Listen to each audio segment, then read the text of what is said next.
Uma pausa no seu podcast para falar sobre a beleza, essa força poderosa que nos move. No Grupo L'Oréal, nós criamos a beleza com sustentabilidade. Utilizamos em nossas embalagens 85% de plástico PET de origem reciclada. 65% dos ingredientes vieram de base biológica ou derivados de minerais abundantes. Grupo L'Oréal, nós criamos a beleza que move o mundo. Muito prazer, chegou o novo T-Cross, um SUVW para quem valoriza conforto, tecnologia e segurança, com novo design e novo acabamento sofisticado. Vá até uma concessionária Volkswagen e conheça. Paz no trânsito começa por você. Today's Sunday session is brought to you thanks to the fine folks at More Beer. Visit them right now at morebeer.com.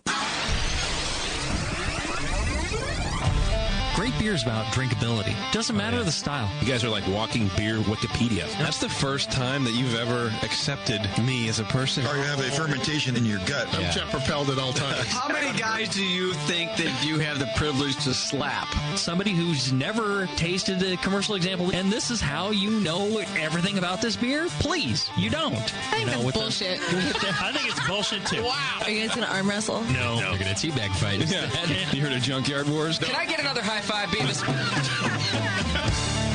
Now, live from the Brewing Network studios in Northern California, this is the radio program for home brewers, craft brewers, beer lovers, and beer geeks. It's your only source for live beer radio that brings expert brewers together with, well, expert drinkers.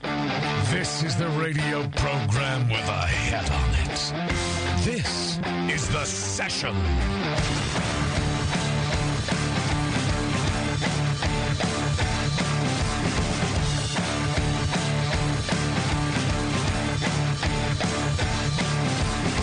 Hello, everybody. Welcome back to The Session. Another episode live from the Hop Grenade, and tonight is an exciting one. We always look forward to this one. We don't get to do it often enough, actually. But on this fine night, we're christening the brand new studio at the Hop Grenade with none other than Dan Gordon. That's right. Dan Gordon. Back to this will be your, I don't know if you know this, Dan, this will be your fourth studio christen for us. Yeah. You've done every single one. In other words, it's a big moment. It's a very big moment. Don't screw it up, Dan. It's the fourth big moment. Yeah. I'm almost... I know I should be proud, but it's almost a little embarrassing. You know, Dan's always been a big deal. He's the Dan. But the first time he did the show, we were in the garage. I liked it. With no air conditioning. Right. I can't believe you came back after that show. Well, I wanted to see step by step the gradual evolutionary process. And this one I'm basking or even relishing in air conditioning and the benefit of a Dyson Airblade in the bathroom. Oh, did you like that touch? I loved it. I didn't want to leave the bathroom. I kept washing my hands. Yeah. You're like, wow, this is a really warm urinal. Yeah, the Dysons are amazing. It's the best. I almost... Quality. It's just quality. It's all about quality, and you got it. I have to thank Scott for that. I almost chinsed out on the Dysons. When I saw the price tag, I went, well, fuck it. You know, what's wrong with paper towels? But no, Scott stuck to his guns. Well, and Beardy can do a full, shampoo and use the Dyson Airblade to enjoy the benefits. Well, we've caught him doing just that before. Yeah, don't look underneath where the hair trap is. I didn't explore. I did not explore the joys of the hair trap. That's my second visit in there. I would like to catch Beardy one day in there drying his beard. It'll be sucked into the Dyson Airblade. I'll just have my head stuck down in it. Yeah. Asking for help. Well, welcome to the new studio, Dan. We've got your beer on tap, too. Two of them. Yeah, two different Gordon Biersch beers. There's still time to get down to the Hop Grenade. For those of you who are listening live in the Hop Grenade, we've got the, I always call it by the style just because that's, we've got the Dortmunder Export, which is actually called... We call it Golden Export because no one here understands Dortmund yet. Yep, okay. Working on that. Another 20 years and we'll have it. Yeah. So we've got that, and then we've also got the, and here's another one. That is, by the way, newly released. It just hit the market literally in bottles and draft within the last 4 weeks. Oh, so we're one of the first to put it on draft. If not the first. Okay. Love it. I love the beer. It's great. That's what's in my glass right now. And then we've also got and help me with this one. We always call it a dunkel. Dunkles, yeah. Dunkles. Dunkel is the adjective. Dunkles is the beer. Is the beer. And how is Dunkles spelled? Dunkles. And that's how you have it on your packaging, right? That's the Bavarian style, yeah. Okay. Or you could do it Dunkels. Dunkles. Dunkles. So you can do it either way, and it's correct. That's the problem. That is the problem. And it's right. Every single person that thought they were wrong are actually right. Because we thought we were wrong. When we saw the packaging, we were like, we've been doing this wrong. No, you can call it Dunkels, or you can call it Dunkles. Okay. And in German, Dunkles is kind of like the adjective. And literally either one is beer is correct. Dunkels, yeah. Okay. Crazy, isn't it? It is crazy. But I like the education always. At least now we know that it's right. We're going to get 25 German instructors calling in now that are going to do correct. Well, actually, we might have 50 of them. Wrong. And I'm going to go, everybody's wrong. Everybody's right. Do you ever get to practice your German anymore? Every week. How do you do that every week? I'm always dealing with people that speak German in Germany. Okay. In dealing with the brewery? Is that what it is? Yeah. Okay.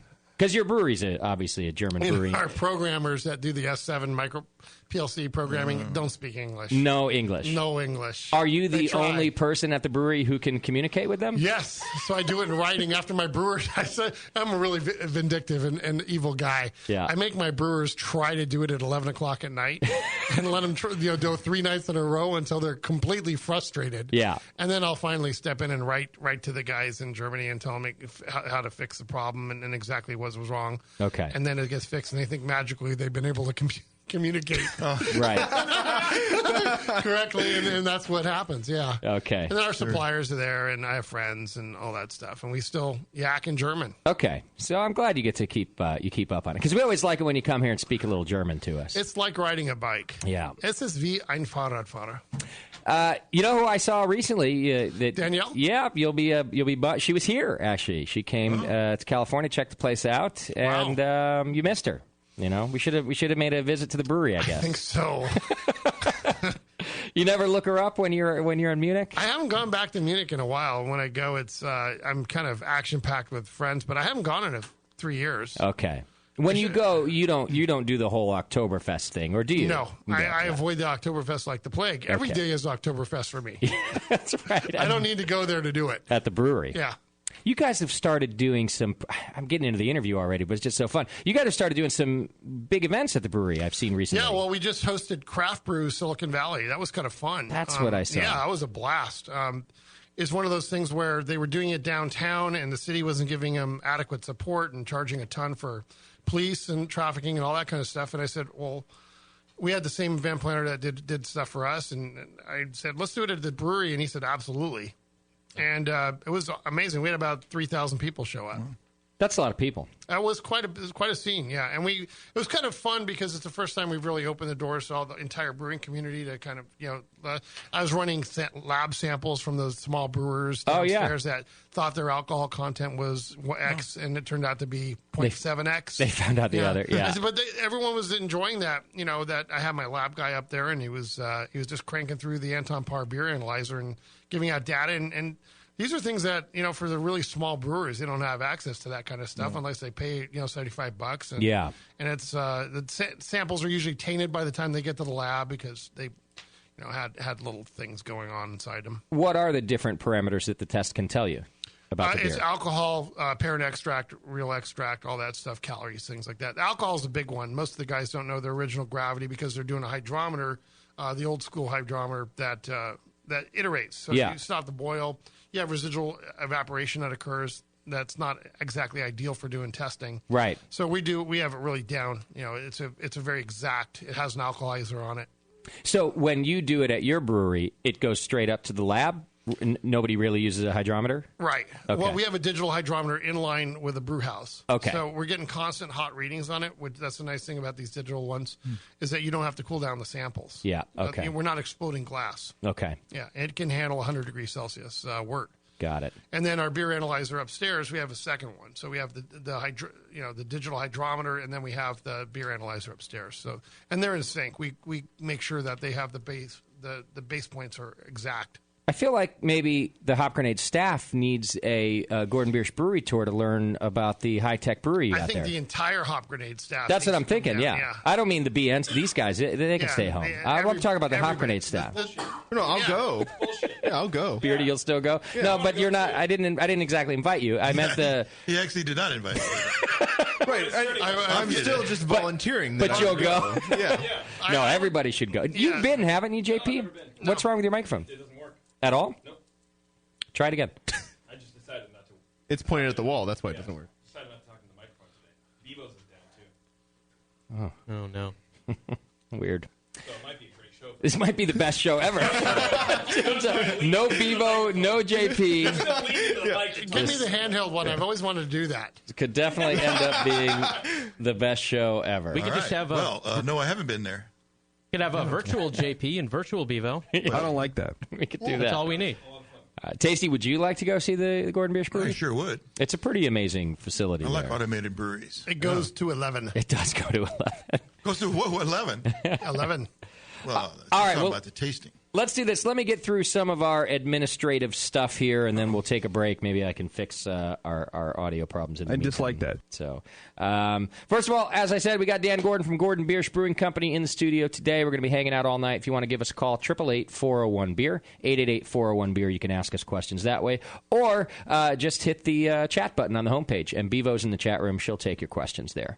I need to let you know about a few things. For one, we're trying to go to Australia for the Australian National Homebrewers Conference. We were invited. They got a pretty small budget, so they're paying for one of us, which essentially is Tasty. But the rest of us want to go too, so we've started a fundraiser campaign. You've heard about this for a while. Well, the Indiegogo page is now up. We created a video, an homage to Australia. That you can watch there on the Indiegogo campaign. I highly recommend you watch it. Dan, you'll love it. I can only imagine. And essentially, we're looking for just some funds to buy flights and hotels to get more of the staff over there. As an incentive, just so you know that we're not just doing this, for a free vacation. I bought my own flight and hotel last night because I would like more of the staff to go. So the Australian National Conference is paying for Tasty. And they would also like to see Nathan over there, so we need to raise funds for that. I bought my own hotels and flights so that all of the money goes to getting the staff there, which is now Nathan and Moscow and Push Eject. Doc's on the list to go. Bevo, I think, bailed. I'm not sure, but don't worry. I'm still going to talk to her about that. The more money we raise, the more people will get. Beardy. Beardy may or may not be on the list. I haven't decided. I feel like he's going to scare people over there. No, he needs to be the Beardy ambassador of beer. Yeah. Have they seen facial hair in Australia? Not so like hot. that. You look sort of like a wild animal in Australia, is what I. That's what I'm worried I about. don't want to go then. Yeah, you might get humped by something that looks like you. Some other wild animal, some other four-legged creature. But we're raising money to do that. If you go to the On Tap page right there on thebrewingnetwork.com, it'll take you over to our Indiegogo campaign, and you can help us invade a large country. It's in October, but we need to start buying our flights. So, all you can do to help. We're throwing a party there. You can buy into that. The party will be attended by us. Vinny Chilurzo of Russian River Brewing Company will be there. Chris White of White Labs will be there. And I believe Michael Fairbrother of Moonlight Meadery, all in this private party where we're going to bring over bottles of beer. I think on the down low, so maybe I shouldn't advertise it too much, but we're going to bring over beer from the U.S. to share with you all down under. If you're here and you're not in Australia, you still want to contribute to the campaign, you can buy T-shirts and hats and growlers. It's all there on the Indiegogo page, so check it out and help us invade Australia. That would be fun. If you'd like to see me talk about podcasts, which would be you'd be an odd individual if you did, I will be speaking at the Podcast Movement Conference this weekend on Saturday. It's in Texas, the great state of Texas. So I'm flying out to Dallas, Texas. I think it's Dallas.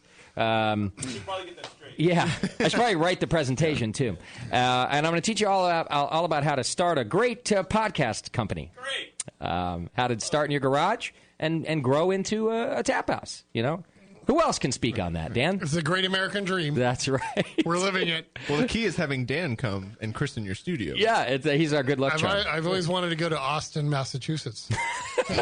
Great place. I believe my speech is called How I Get Paid to Drink Beer for a Living, and the whole thing is about that. So it's exciting. You can go to podcastmovement.com and check it out if you want to get tickets to go. Otherwise, I'll be hanging out at night, I think, and drinking. So if you'd like to meet up with me for that, you can do that as well. Do you have a section in your speech on how to solve audio issues on the fly? Yeah, I'll be teaching you how to solve audio problems. Yeah, when two microphones don't work. Been working on this for 2 weeks. This studio. By the way, it worked flawlessly 45 minutes ago. Yeah. Scott even saw it. He listened to it, the whole thing, and I believe my luck is terrible. Yeah. It's funny. It's the one Sennheiser microphone. Yes, JP's got the one good mic, and it doesn't work. Yeah. Very strange. All right. You can support us by shopping on Amazon. Just click the Amazon link on our homepage. Do we have a product of the week? Yes, very appropriately for the appearance of the Dan. Somebody bought Lederhosen socks. Oh, yes. It's from Totally Costumes, which I found a little bit, I guess, offensive. Does it have to be a costume? Why can't it just be a pair of Lederhosen? Totally Authentics. Yes.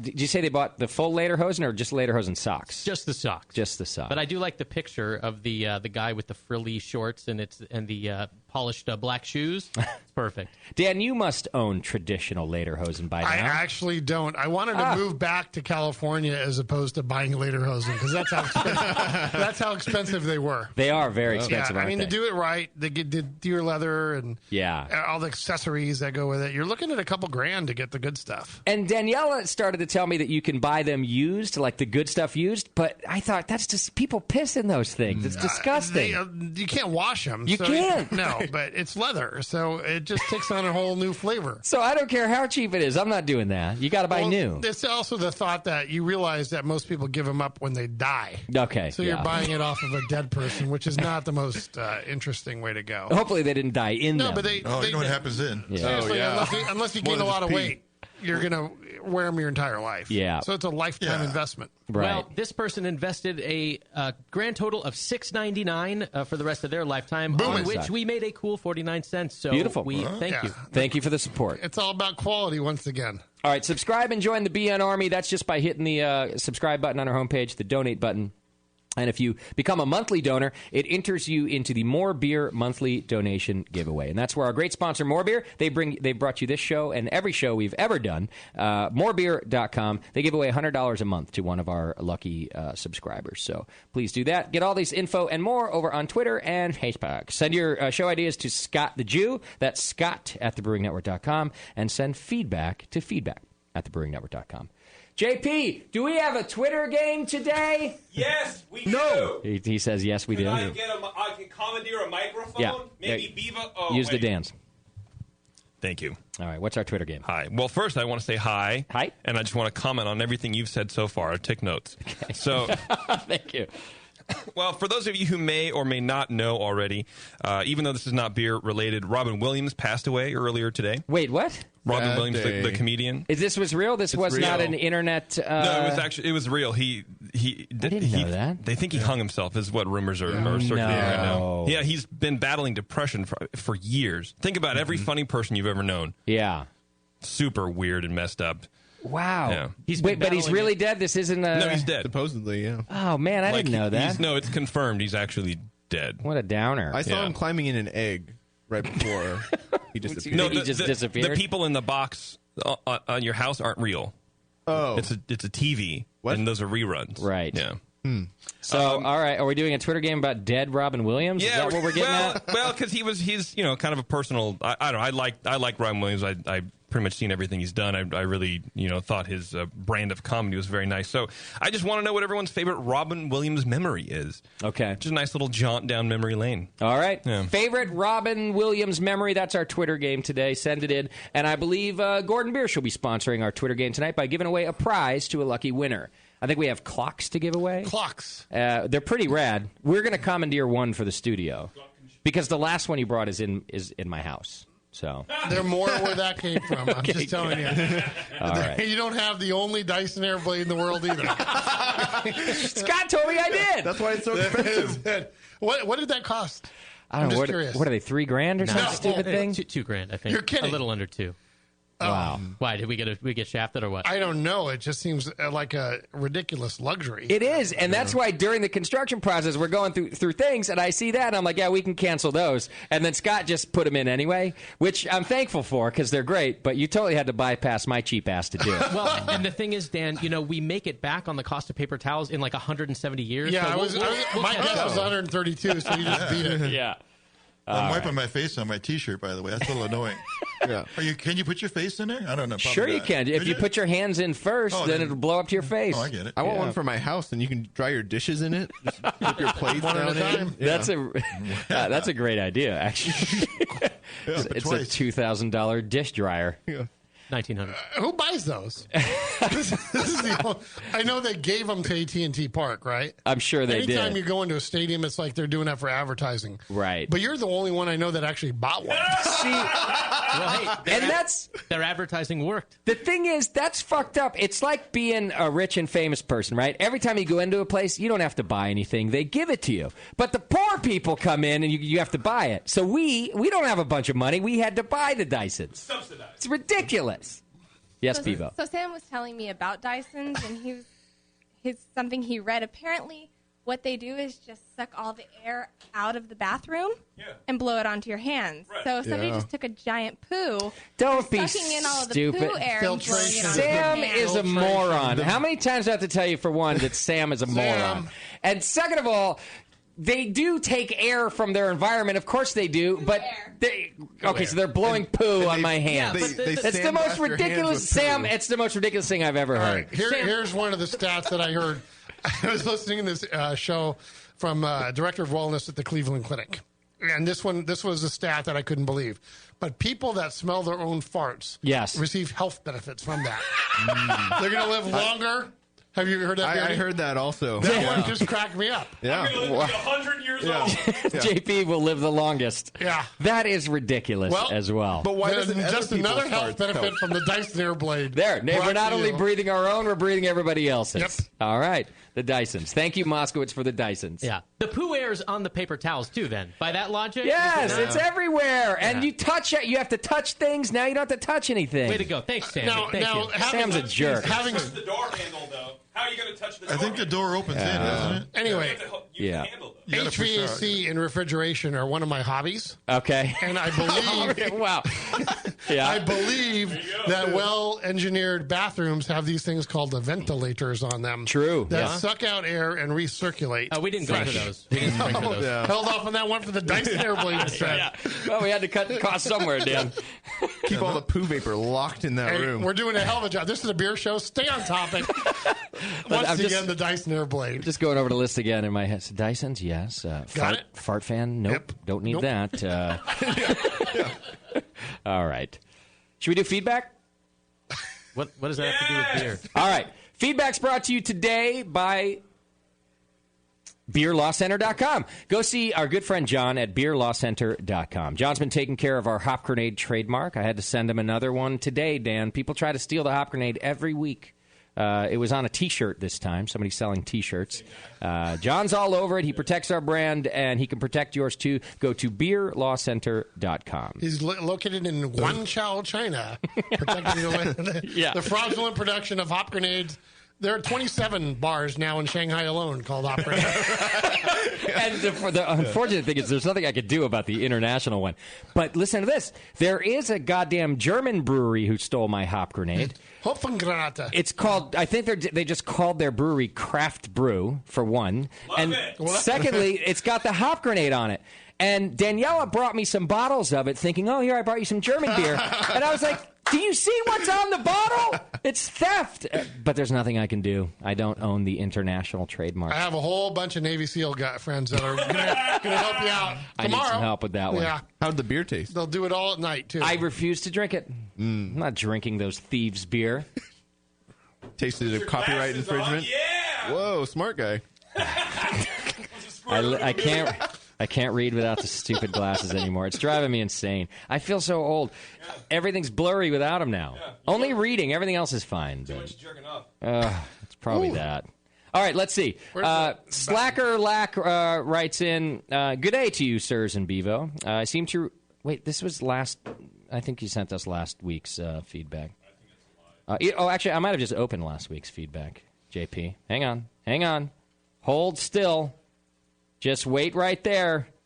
Don't move. It's here somewhere. Here we go. You did it right. Vindicated. Yeah, well done.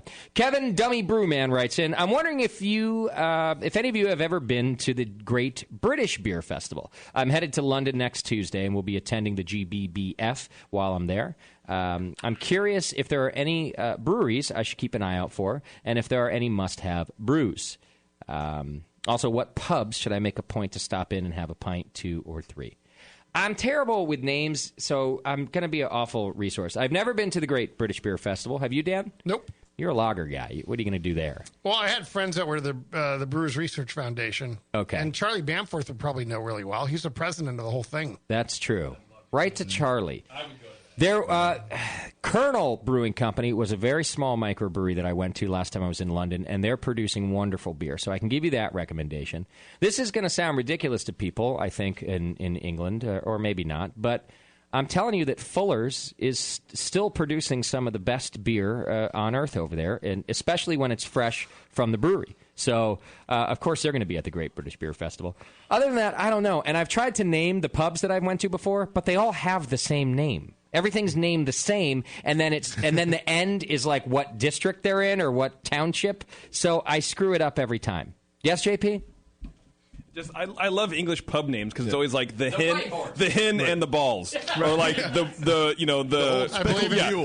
cobblestone and the horseshoe. It's cock and bull. The crown and the anchor. Cock and bull. Yeah. The bull and cock. The ship, bull. The ship and the dog. The thing and the thing. Get over your naming nomenclature. Stop it. Pick something new. Well, we could open one up in the UK and call it the Hop and the Grenade. You'd have to do that. You couldn't name it the way we've done it. And every town has a hip cock or whatever they're called. The hen and the elephant and the giant dog. They're always the same. So I don't know. Go to one called that. You'll have fun.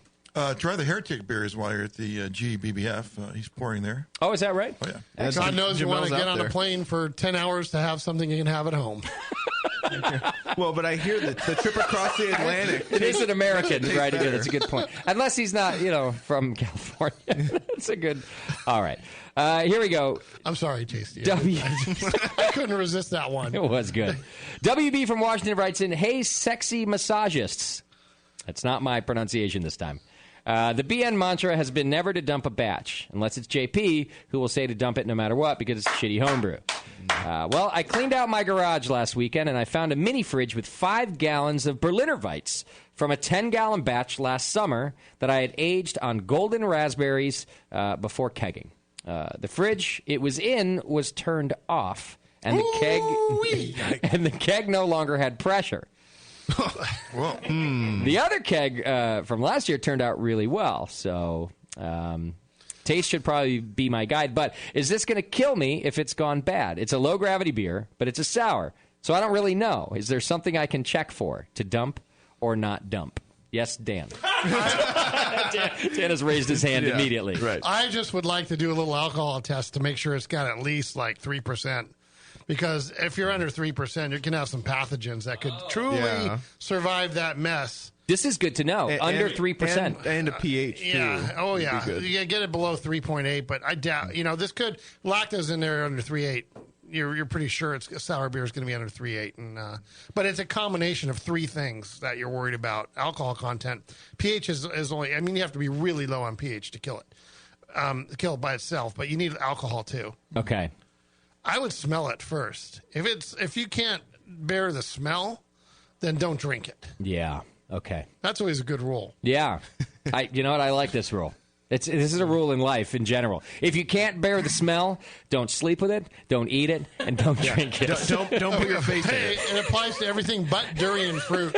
If you've ever had durian, you'll understand why. Do you like durian? I hate it. But, okay. You want to know the Gordon Biersch hazing for new employees? Oh, no. As I take them to our Vietnamese restaurant, I believe you've been to. I've been there, yeah. And I bring out durian ice cream for dessert. And I just sit in front of him and do the whole Mikey with a life cereal test. Yeah. And I video it, too. So every new employee, and I look at their expression. It's biological. Either you love it or hate it. There's no in between. Dan, why are these videos not on GordonBiersch.com? Do you want me to put them up? Yes. I have some good ones. This would be fantastic. Yeah. I have some keepers. What is the percentage of the employees that love it that hate it? Do they just all hate it, right? It's it's surprisingly the opposite direction. Really? Yeah, we're batting about, I'd say, 1 out of 3 like it. Wow. Yeah. That's impressive. Cool. It's pretty good. We may be closer to 50% now. I'm not sure. The odds just switched recently with a couple new hires. And they're not just saying that to sort of appease you with their eyelid fluttering? No, because I'm preparing them for the worst at the onset. And then I video them, and they think that they're going to go through hell. And then they start tasting it, and it's first like they have the weird expression, and it starts to go, I kind of like this. This ain't so bad. Interesting. Yeah. It's fascinating. Videos, please, Dan. Yes. Okay. All right. Anthony from Illinois writes in, what the F do you guys look like? I've been listening to you guys for years, and honestly, I have no fucking clue what any of you look like. I don't use any social media, and either I'm dumb and haven't noticed, or you don't have any pics of your guys on the website. So I've been trying to imagine what you all look like based on your voices alone. In my mind, you're some funny-looking dudes. Anthony from Illinois.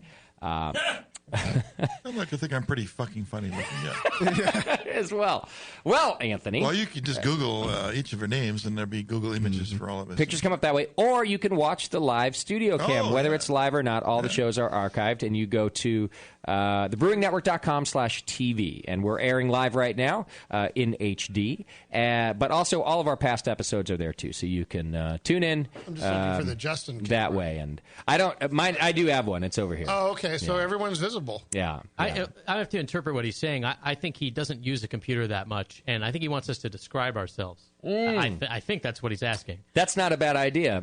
Beardy, we'll start with you. Please describe yourself to the listener. How would you describe yourself? And I want this more of like the self-portrait description than the actual.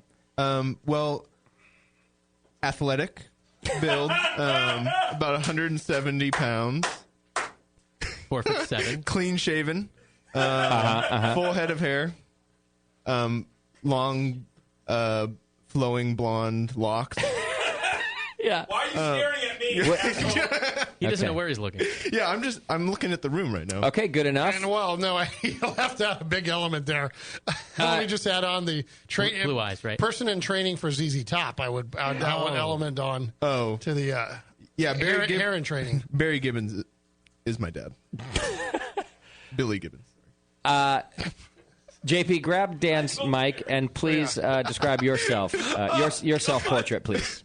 Well, I'm 6'5". I weigh approximately 222 pounds. I'm a little balding on top. Not much. It's really not noticeable. But I like to keep my hair short because I like to get my skull a tan. I am ruggedly handsome. I have sharp features, a little bit of a double chin happening, but it still can't hide the box-like shape that is my jaw. My nose, I did not get the Petros long, big, fat Greek nose. I got more of my English side nose. It's very small and very minute. I have brown hair. I have a little bit of a unibrow, but... All right, enough. Jesus. Bevo, is your mic working yet? I think it is. And I'm double there you are. There you go. See, I didn't have to go to break to fix this. I think I was just jiggled. All right, Bev. Describe your own self-portrait, please. Okay. I'm short. False. I'm short. I'm what one might refer to as curvy. Yeah, I'll give you that. You're not that short. 5'4". Yeah, you're short. I'm short. That's not short. I'm of average height. Okay. I have a nice complexion and a really good personality.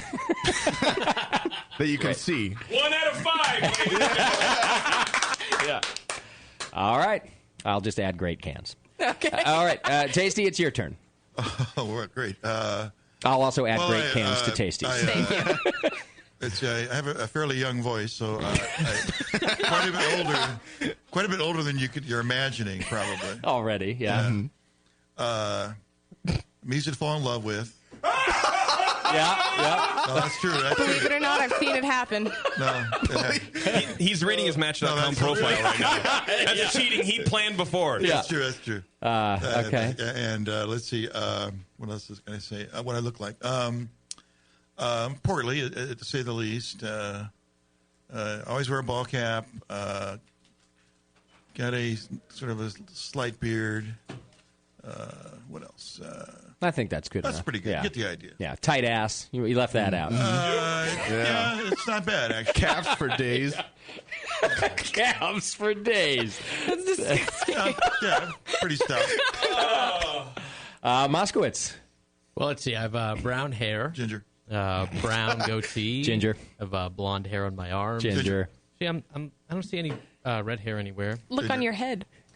Where it's brown? Yeah. I'm, a little more portly around the midsection than I want to be, but I'm the only one here who still plays sports. So you all do the math on who's the athletic don't you just one stand in the in room. one place? Beardy. Yeah. Oh, I play racquetball on the weekends. Oh, racquetball. Up and coming sport. Yeah. I'm bringing it back. I would say I can see Beardy in the tall white socks, the short The shorts, 70s just haven't left. Oh, and the beard. Full-blown nutters. Just playing a little racquetball, guys. The clear glasses with the elastic band. Yes. I would say aside from Bevo, I'm the best looking of the crew. I don't get the credit, though, because I'm not tall, but I'm definitely the best looking other than Bevo. All right. A great I self-portrait. like that I'm the best looking. Oh, no That makes question. me happy. Yeah. Well, you're also the only girl. All right. And my turn. Perfection. Thank you, Dan. One word. Thank you. Perfection. I believe that's Jesus? done. I look a little bit like Jesus. Yeah. And by a little bit, I mean I look exactly like Jesus. Skinny, a little sickly looking, about to die somewhere in the... Justin. Always in a bathrobe. I'm always in a bathrobe. But somehow the ladies love it. Ladies love them some Jesus. I don't know what it is. It's like a cross between Jesus and the caveman from that... From Geico? Is it from Geico? Yeah, That's a Geico fair... caveman. That's a fair... That's a fair description. That's better than the Geico lizard. I mean, I guess, yeah. I think people should download Hippopotamus Maximus to get a There you go. in your at your prime. Oh, see, I look handsome in that video. Darn good. That's a good one. You especially look good wearing Dan's glasses. That's right. Well, now, see, Dan, I've got my own. I prefer yours, actually. I think yours look better on me, too. But, go to our YouTube page, and you can find all the Gordon Biersch videos that we did there. And that, sir, is your description of the Brewcasters. All of them. There's 2 or 3? 2-ish? Two funny ones. What was the third one? I can't remember the third one. That's how funny it was, apparently. We haven't done a third funny one. Yeah. There must be a serious one out there. Probably so. Also, if you want to see us, you can go to Indiegogo and check out our Australia page where we all filmed a video. Oh, well, there you go. And we look great in that, I think. Yeah. I think we look amazing. Yeah. We're in high def. All right. Matt from New York writes in, hey, guys, I wrote in a few months ago about winning a competition that I'd entered, and I just got the exciting news that I'm now one of the finalists in the Sam Adams long shot competition. Oh, wow. Yeah, that's a big deal. I've been brewing for 2 years, but the BN's been with me every step of the way. So good luck. He says, I'll see you in Denver. That's right. All the finalists get to go to Denver and then to the Great American Beer Festival, and then they pick a winner there, right? Yeah, they get a free ride. That's cool. Well, good luck, sir. Literally. All right, and finally, Claes writes in. He's from Sweden. So, Claes, C-L-A-E-S. Basically, he's giving us some feedback on the new studio and the show quality from the new studio. Here we go. He prefaces it with, remember that I love you guys. Oh, no. Just never. No. Yeah. So it's going to be good. He's going to let us have it. I can see it. Oh, boy. All right, live studio audience, you're going to want to hear this and see if you think it's right. I don't think it's a good idea to broadcast the show to the audience in the bar.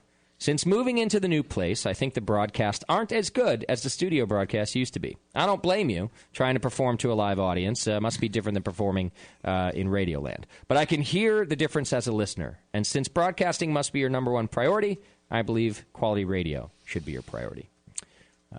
Yes, Dan? As the Just go ahead, Dan. Dan's in the front row.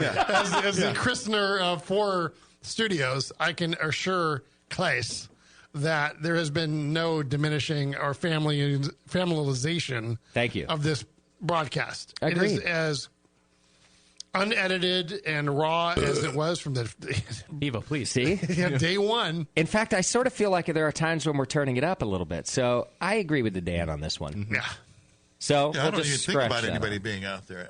My back's to them. I don't even think about it. It's like, Yeah. fuck you guys. There you go. Clace? Number 2. Oh, wait. I was going to address Clace since we... Go ahead. Directly? Clace, Absolutely. There you go. Was that like settle Just down, tell him to relax? drink a beer. There we go. All right. Number 2, he says, Doc, get him in the studio more often. The man's awesome, and I'd love to have him as a friend. Yes, he might ramble on from time to time, but that's cool. He's a wealth of knowledge and an overall awesome guy. This is where you know not to follow Klaus's advice that much.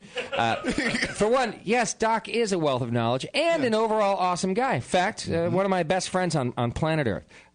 However, he's not always great radio, let's be honest. Augustina. Those endless sessions on flossing get in the way of good radio. Yeah.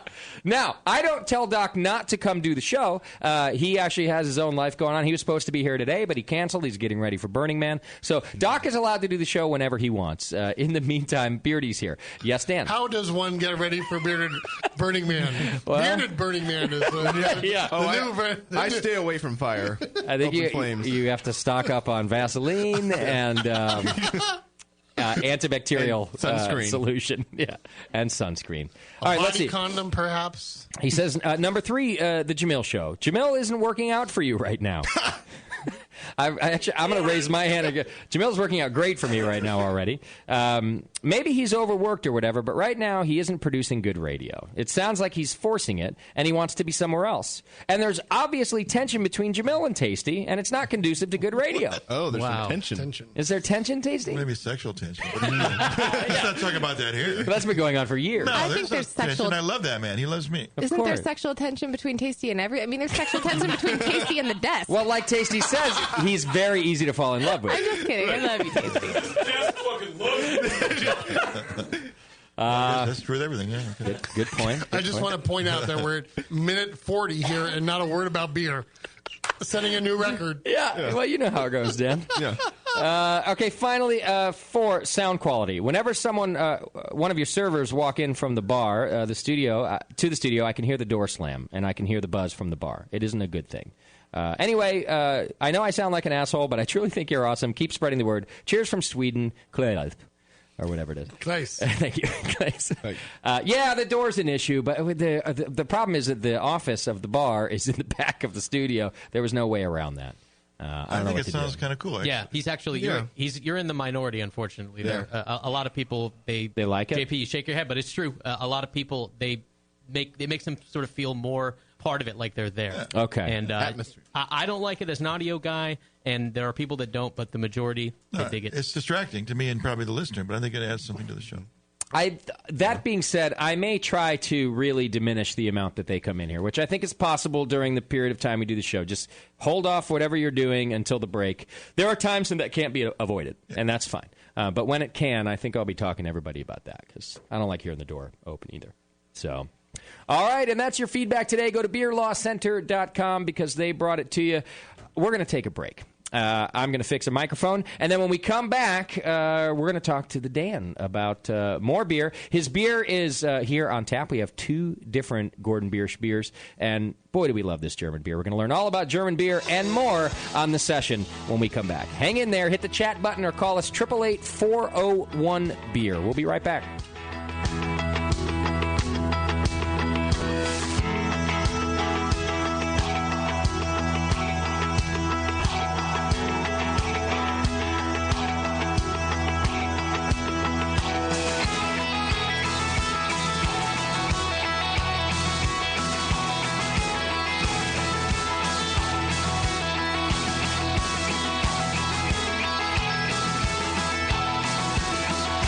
Listening to the Brewcasters. On the Brewing Network.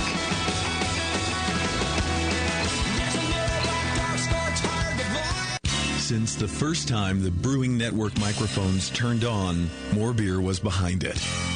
More Beer sponsors the programming on the BN because, like you, they love brewing. And like the Brewing Network, they love sharing their knowledge.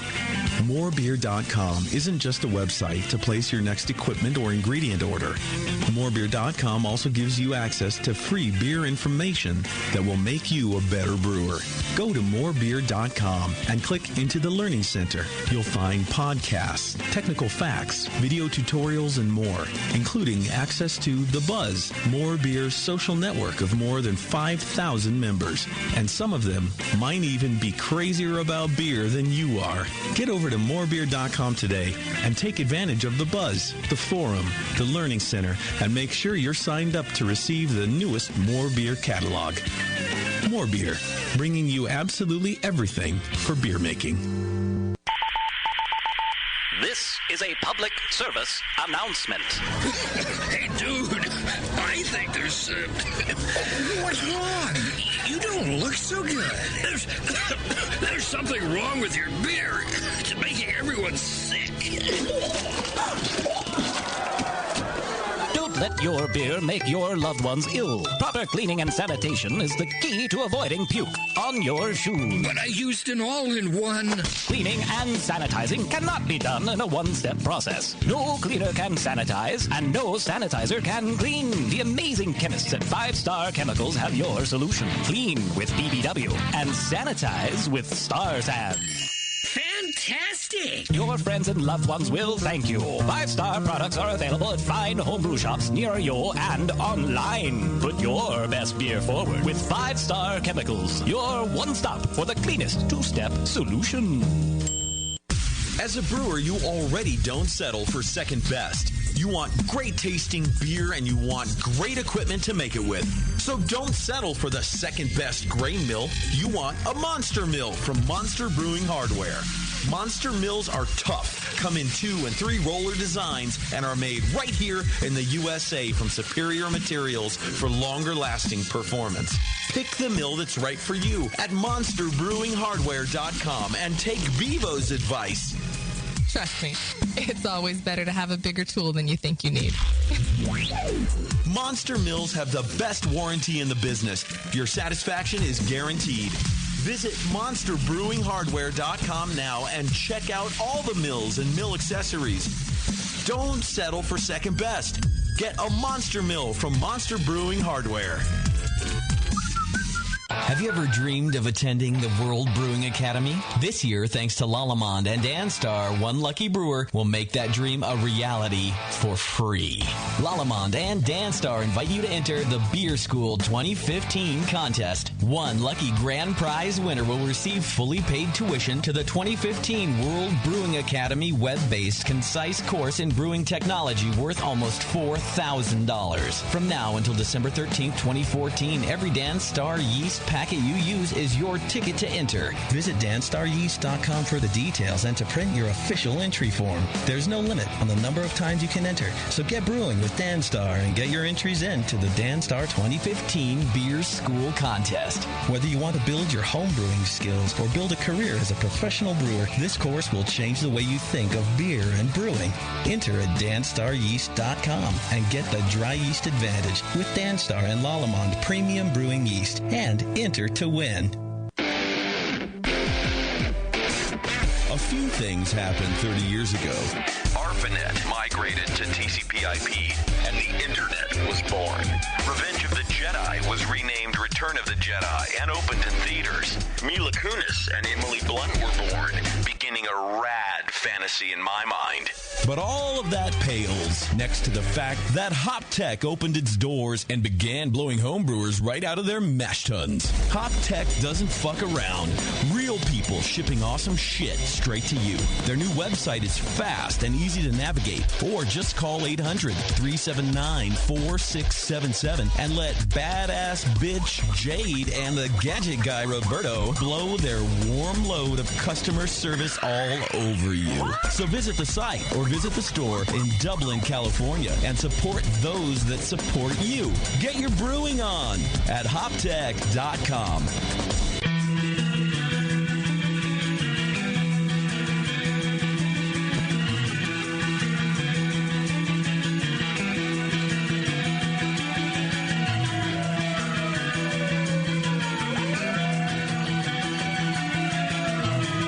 tuned into this session.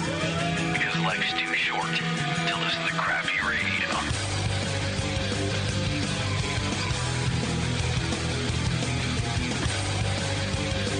All right, welcome back to the program, and thanks so much for hanging out with us here at the Hop Grenade, and those of you listening at home. We love it. We got a great show tonight. We got the Dan in the studio. Yeah, and we do. JP, did I fix you? Hi, JP. Wait, I'm not broken anymore. Let me see if I also fixed the buzz. Hang on. Oh, thank God. I don't have to call my therapist back this week. I'm so excited. Don't pull a Robin Williams. Too soon. Oh, too soon. Bad taste. That can't be. I can't be true. Don't worry, he won't be offended. Yeah, it's super true. That's true? just bad news. Yeah. There is sort of a calm in the background. Thank you, Laura. Laura, one of our great bartenders, bringing us. That's right. Laura, hang out for just 1 second, please. Use the microphone there from Beardy. From the scary guy. Laura, true or false? You used to front a hardcore band. Hardcore. Well, it was a death metal band. So. Death metal band. Jesus, They are very different. Okay, They are very different. Get it together, host man. True or false, Laura? Did the video for said death metal band have over 1.6 million views at last look? True. You showed me that. Girl's a rock star here at the Hop Grenade. What was the band called? What's the band called? Light This City. Light This City. All it's right. a badass video, and Laura is also a badass. Thank you for the beer. Thank you. Thanks so much. We checked it out the other day because I had heard this, that she fronted a death metal band, so I'm like, I want to see the video. Video's great. She sings great. The video, it's rock. Nice. She looks great. And I look down at the views, and I'm like, you're kind of a big deal, Laura. 1.6 million views. She's a big deal. Now she has a new band. She doesn't even care about the old band. And they're doing new great, band too. called? I don't know. But she doesn't front it. She doesn't do the death metal thing in the new band. Yeah, there you go. This was pre-arm sleeve. Oh, right. She didn't even have the tattoos then. Yeah. Now she's got a full sleeve going on thing. Anyway, come down to the Hop Grenade, meet our wonderful bartenders and servers, and we've got good Gordon Biersch beer here, too, while we're at it. It's Dan, a complete package. Any tattoos yet, Dan? No, not that I'm aware of. Is that a German thing? Like you guys Some have to ingrown stay? hairs on certain... That's about it. You ever thought about getting a tattoo? No, haven't. That didn't even cross your mind? No. Not your thing. No, I just found out my son has a nice one, some Armenian thing on his arm. You just found out? No, he's had it for quite a while. He's an offensive lineman, like all Gordons are. Yeah, of course. And basically, it's part of the rite of passage if you're going to play offensive line. And you have to have some kind of attitude. It was either that or the tribal. And he went Armenian on us. Is he gonna go to Cal like you? He already graduated. He's 25. Oh, I see. Yeah. So where is he a linebacker now? He's not. Oh. He played in college. Got it. Yeah. So this Is he going to follow you in the beer world then? No, he's not. He just moved to San Diego yesterday. Okay. Wow. Yeah. Is there going to be a Gordon to take over the family business? Gordon is entering the ranks of the sales force. Okay. Yeah, in October. Okay. Are you excited about that? I'm or? very. She's gung ho. Okay. She takes no prisoners. She's and she's good looking actually, so it'll help do some beer. Oddly enough, I'll be single in October. Weird. Are you planning for it? Yeah, that's what we all want to do. Taryn's going to go on a hike, quote unquote hike. Right. So we'll see what happens. Dan, she might not make it back. You just have to convert yourself into a 6'5" Samoan, which is her look. That's her look. I'm halfway there. You're saying he is 6'5". I get a darker tan, I'll be fine. You're just 100 pounds off. Eat a lot of rice, I'll be good. Dan, listen, we're friends. I love to hang out with you. I like drinking beer together. I love it when you're on the show. I don't think I could work for you.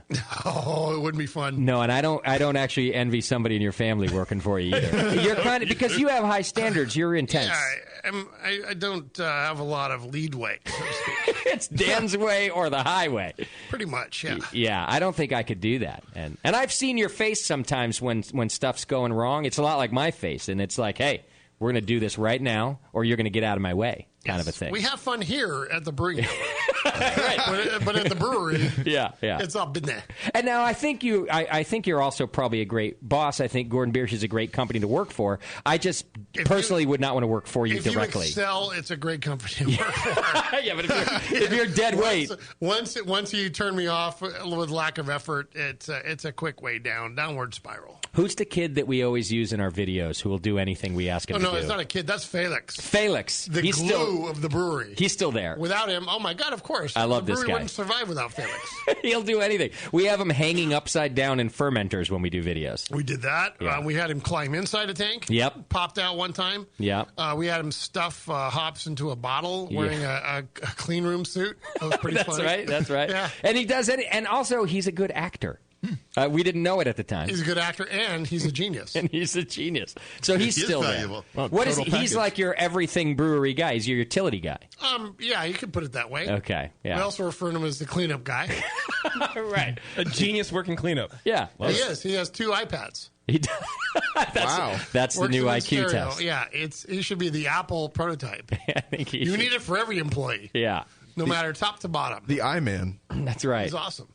All right, let's talk about some beer. How about that? Sure. Okay. So the Dortmunder, you call the Golden Export. How long have you guys been doing this beer? Actually, it's been at the brewery restaurant since about year 2. Okay. Yeah, and this is the first time we bottled it before its time, about 15 years ago, and now we brought it back. It's a great quaffable beer. This is what, It is. It's what you drink in Germany. And this to me is like the epitome of a great German beer. Thank you. Yeah. Tell us about the style, just so we get a little history at it. Where does it come from, and what is it? Yeah, the history behind Dortmunder Export is that Dortmund used to be one of the 3 big brewing capitals of Germany. There was a cluster of probably 6 breweries within the town. And they came up with a style that they started. It was a Helles, which is what's classical for Bavaria. Yeah. And that was only in the last 100 years. Up until probably like 90 or so, all the beers in Bavaria were dark. Okay. So then they came up with the golden style. Pilsner was the first one, coming from the Czech Republic. Then Helles evolved as the mainstay in Bavaria. And then the Dortmunders amped it up a little bit, a little higher gravity, same hop content. But it got the name Export because they used to sell it outside of the state Okay. where Dortmund was located. But still in Germany, just outside of the state. Yeah, I mean, they just would call it, if you shipped it 100 miles, that was exporting back then. Okay. Because And that's- really every city had its own brewery anyhow, right? So every town, Every town, every yeah. village. You know, you're just getting smaller and smaller circles there. Got it. Yeah. That's funny that 100 miles, well, that's an export. Huge. Yeah. So this style was shipped out and it became very, very popular. And Dortmund became known as like one of the exclusive brewing cities. And really, even in the United States, Dortmund was recognized. In the 70s when Liquor Barn was the big thing around Yeah. here, you'd be able to buy 5-liter 2-liter cans of Dortmund or Kronen, and that was a big deal. Yeah. You were getting the thing. So Dortmund was known as one of the big brewing cities. Kulmbach is another one. Okay. Munich, obviously. Those are the 3 big southern cities for brewing. Got it. So when the restaurants, you say, were doing it from like year 2, they were doing smaller batches in all the different restaurants. So this was one of the styles that you gave them to brew. Oh, this was us. Yeah, this is one of our concepts. Okay. Yeah. And now you brought it back to the brewery because you think that the public is ready for this beer again in mass? You know what cracks me up is that it seems like the beer community is going for extremes. First it went extreme hoppy, and now it's going for extreme drinkability. And you Okay. look at all the hot beers that are hitting the market now; they're very sessionable. Yeah. And we've always been in that category. So Sure. I said, hey, look what we've been doing for the last 20 years. Yeah. Time. Aren't we hip? Yeah. I love that you just waited it out. And it's like these, You were doing it before it was cool. It cracks me up. The IPA kings are saying, "Look what we've discovered." I'm just thinking, shit. Yeah, you guys are the geniuses out there. You and Felix should get together and talk about beer. Now, it's funny because Tasty has been singing the praises of session beers. JP as well. Tasty likes session beers on the hoppier side. JP likes a traditional session beer. And but you're right that it's coming back as like everyone's going, hey, how about a dry beer that's drinkable isn't that and amazing? Yeah. doesn't leave us feeling full? How about beer strength beer, as my close personal friend Nate Smith put it? Beer strength beer. Beer strength beer. It's the new thing. Right. So I like that this is available. How does a Dortmunder relate to a Pilsner, for example? Same kind of body, maybe a little heavier body, more malt to it. Okay. And a Pilsner is 30 bitterness units on up. Oh, it is? Yeah. Okay. Yeah, it's a celebration of hops. That's what Pilsners are all about. It's about Pilsen, Czechoslovakia. The biggest hop growing area in the Czech Republic is Zatz, and that's where the Pilsner brewery is located. Budvar is in that area too. Okay. So they went for this pinpoint fine bitterness, and it was all about emphasizing that pure aromatic bitterness that you only get out of the noble hops. Okay. And those are all related. The hops are related to the Hallertau, to Spalt, and Tettnang, the big 4. Got it. But the Dortmunder is a lower gravity, lower Dortmunder's alcohol beer. it's lower bitterness, for sure. Okay. Gravity is actually a little higher. Oh, it is? Okay. Yeah, a little bit higher. Okay. You're still in the 11.5 to 13% OG. Okay. I don't know all the 1040. That's fine. Stuff. No, we can do that. You know that. We don't. But this beer's about, what, 4.8 or so? Or? Yeah, this is hitting 4.85%. Okay. And the noble hops are used in the Dortmund Yeah, this too? is all, everything we use are noble hops. Okay. Which ones are in this? Hallertau and Tettnang. Do you care which noble hops? I know when we did the video, which, yes, folks at home, it will get released. I promise you that. One thing you had said to me during the Pilsner is you almost didn't care. You just said make sure you use the noble hops. Yeah, it's the aroma components that are very similar to them, and you're not going to go wrong when you have them. There are a lot of hops that new varietals that have come out of Germany though. Yeah. That have a higher acid content, and the thing is that the noble hops have a lower alpha acid concentration. So when you're talking about after harvest and after they've been dried a little bit, the 2.5 to 3% range. Yeah. And that means you're going to have to use a lot more hops to get the bitterness in the beer. And then the resin concentration is therefore amplified because you have to use a lot more of them. And the resin concentration that gives the aroma to the beer contributes so much aspect on this pinpoint fine bitterness that you get. Yeah. But at the same time, it gives this perfect aroma. And it's not emphasizing, the dry hop flavors that you get. And you can get those out of Hallertau hops, too. If you dry hop with Hallertau, you're still going to get that citrusy, grassy aroma and grapefruit. Okay. That'll happen. But when you boil them and you're doing a late dose, you're going to get this really, well-balanced aroma. That's not going to overshadow anything else. Okay. Tasty, what are you have a good Dortmunder homebrew. What are you using noble hops for that? Oh, yeah, always, sure. Yeah. You wouldn't want to use anything but a German hop for that. Is there a go-to noble hop bittering hop, or do you not even bother using the nobles for that? I don't bother with that, yeah. What do you use for... I mean, in Germany, they have Northern Brewer, Brewer's Gold. Yep. Those are the old-school bittering hops. But I brew without regard to cost, so we just stick with Hallertau all the way through. You do? Okay. Yeah. Every addition in your Dortmunder is Hallertau? Yeah. Yeah. Mm-hmm. What about your Pilsner? Pilsner's got 4 going. Okay. So we use all of them. Got it. We have Spalt and then Zotz in there, too. Okay. Your Pilsner, and I say this to you every time you come on the show, it's still my go-to Pilsner. Thanks. Yeah, we get some nice accolades for it. I think it's the winningest Pilsner in the Great American Beer Festival, historically. I could believe it. It's just such a great beer. 7 or 8 years, it's gotten 3 or 4 medals in that category. That's hard to do because you have a lot of entrants. Yeah. Oh, yeah, absolutely. It's a great reference beer. I mean, it's available pretty much all over the country, right? No, we're only in 14 states with it. Okay, but if you're able to get it and you want a classic German lager, it's a great example. It's so good. It's at all the brewery restaurants, too. So there's 36 of those to hit them. So if we're not distributed, you're at least like 500 miles away from a restaurant. Which is, Beer Geeks, 500 miles is nothing. No. That's a day trip. Hell, I drove 185 miles just to go to a Waffle House one time. Of course you did. Well, nobody's laughing at you for that. We're like, of course you did. That just makes sense. Yeah. It all ties back to the Dyson Airblade and Waffle House. Waffle It's all House. circular. You're never going to see a Dyson in a Waffle House, but... You should do a movie. Hey. Documentary. Yeah. Be great. Be a good name for a bar. White Castle. Yeah, the Dyson and the Waffle House. Kind of like the Endless Summer version of Waffle House. Yes, of course. Looking for that perfect wave. Just Dan out on the road looking for that perfect Waffle House. Cases of beer in the back. There's not a perfect one. They're all perfect. In their own way, yeah. There's not one. My favorite one was next to the prison in Kansas. What's the... oh, man. Yeah. Literally across the street or what? Leavenworth, I think. Yeah, Leavenworth. Yeah, we were in Leavenworth. Wow, and the best... I got a picture of me and the staff. Dan's best Waffle House in the country is right across from Leavenworth. Leavenworth Prison. Wow. Mile and a half away. That's amazing. We'll make that a scene in the movie. Yeah, this is good. Yep. That's where we'll start and end. Do you still go around and quality control beer at all the Gordon Biersch places?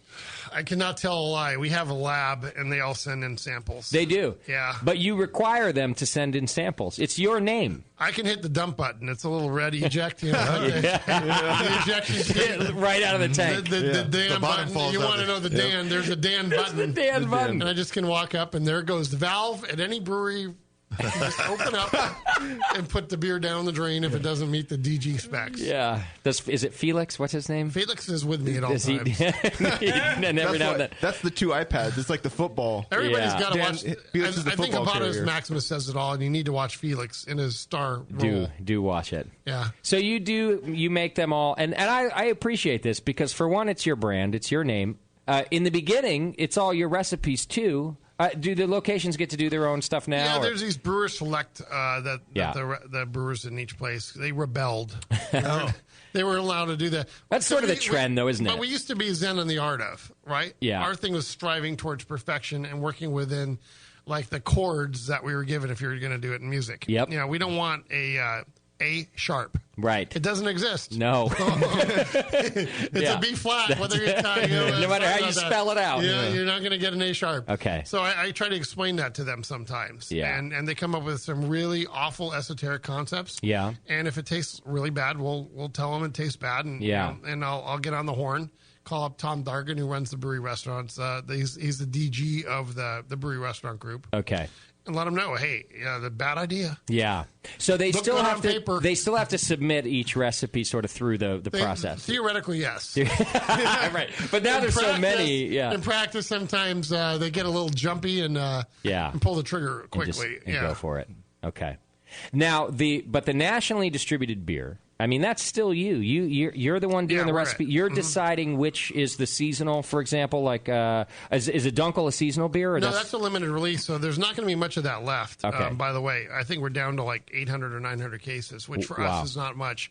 And they're in the neat swing top bottles. I don't think if you got to pull one out. Oh, those are the big bottles that we saw. Okay. So every home brewer in the country should be buying this beer up like crazy because the bottles themselves They're would rad. cost you more in a home brew shop than just buying one filled with our beer. And the great thing about them too for homebrewers is they don't have a paper label. They've got the silkscreen label, so you don't have to worry about getting paper off the bottle when you No. sanitize it and reuse You it. can just spend 20 hours sanding them to see if you can remove the paint. So you do know homebrewers because they'll Yeah. do that. Well, I don't want the other logo on it. I want my own. Are they still also cappable?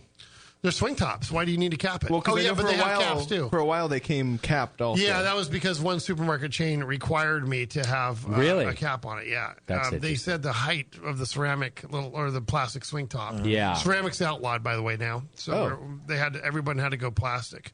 Wow. Yeah, That makes total sense to me. Right.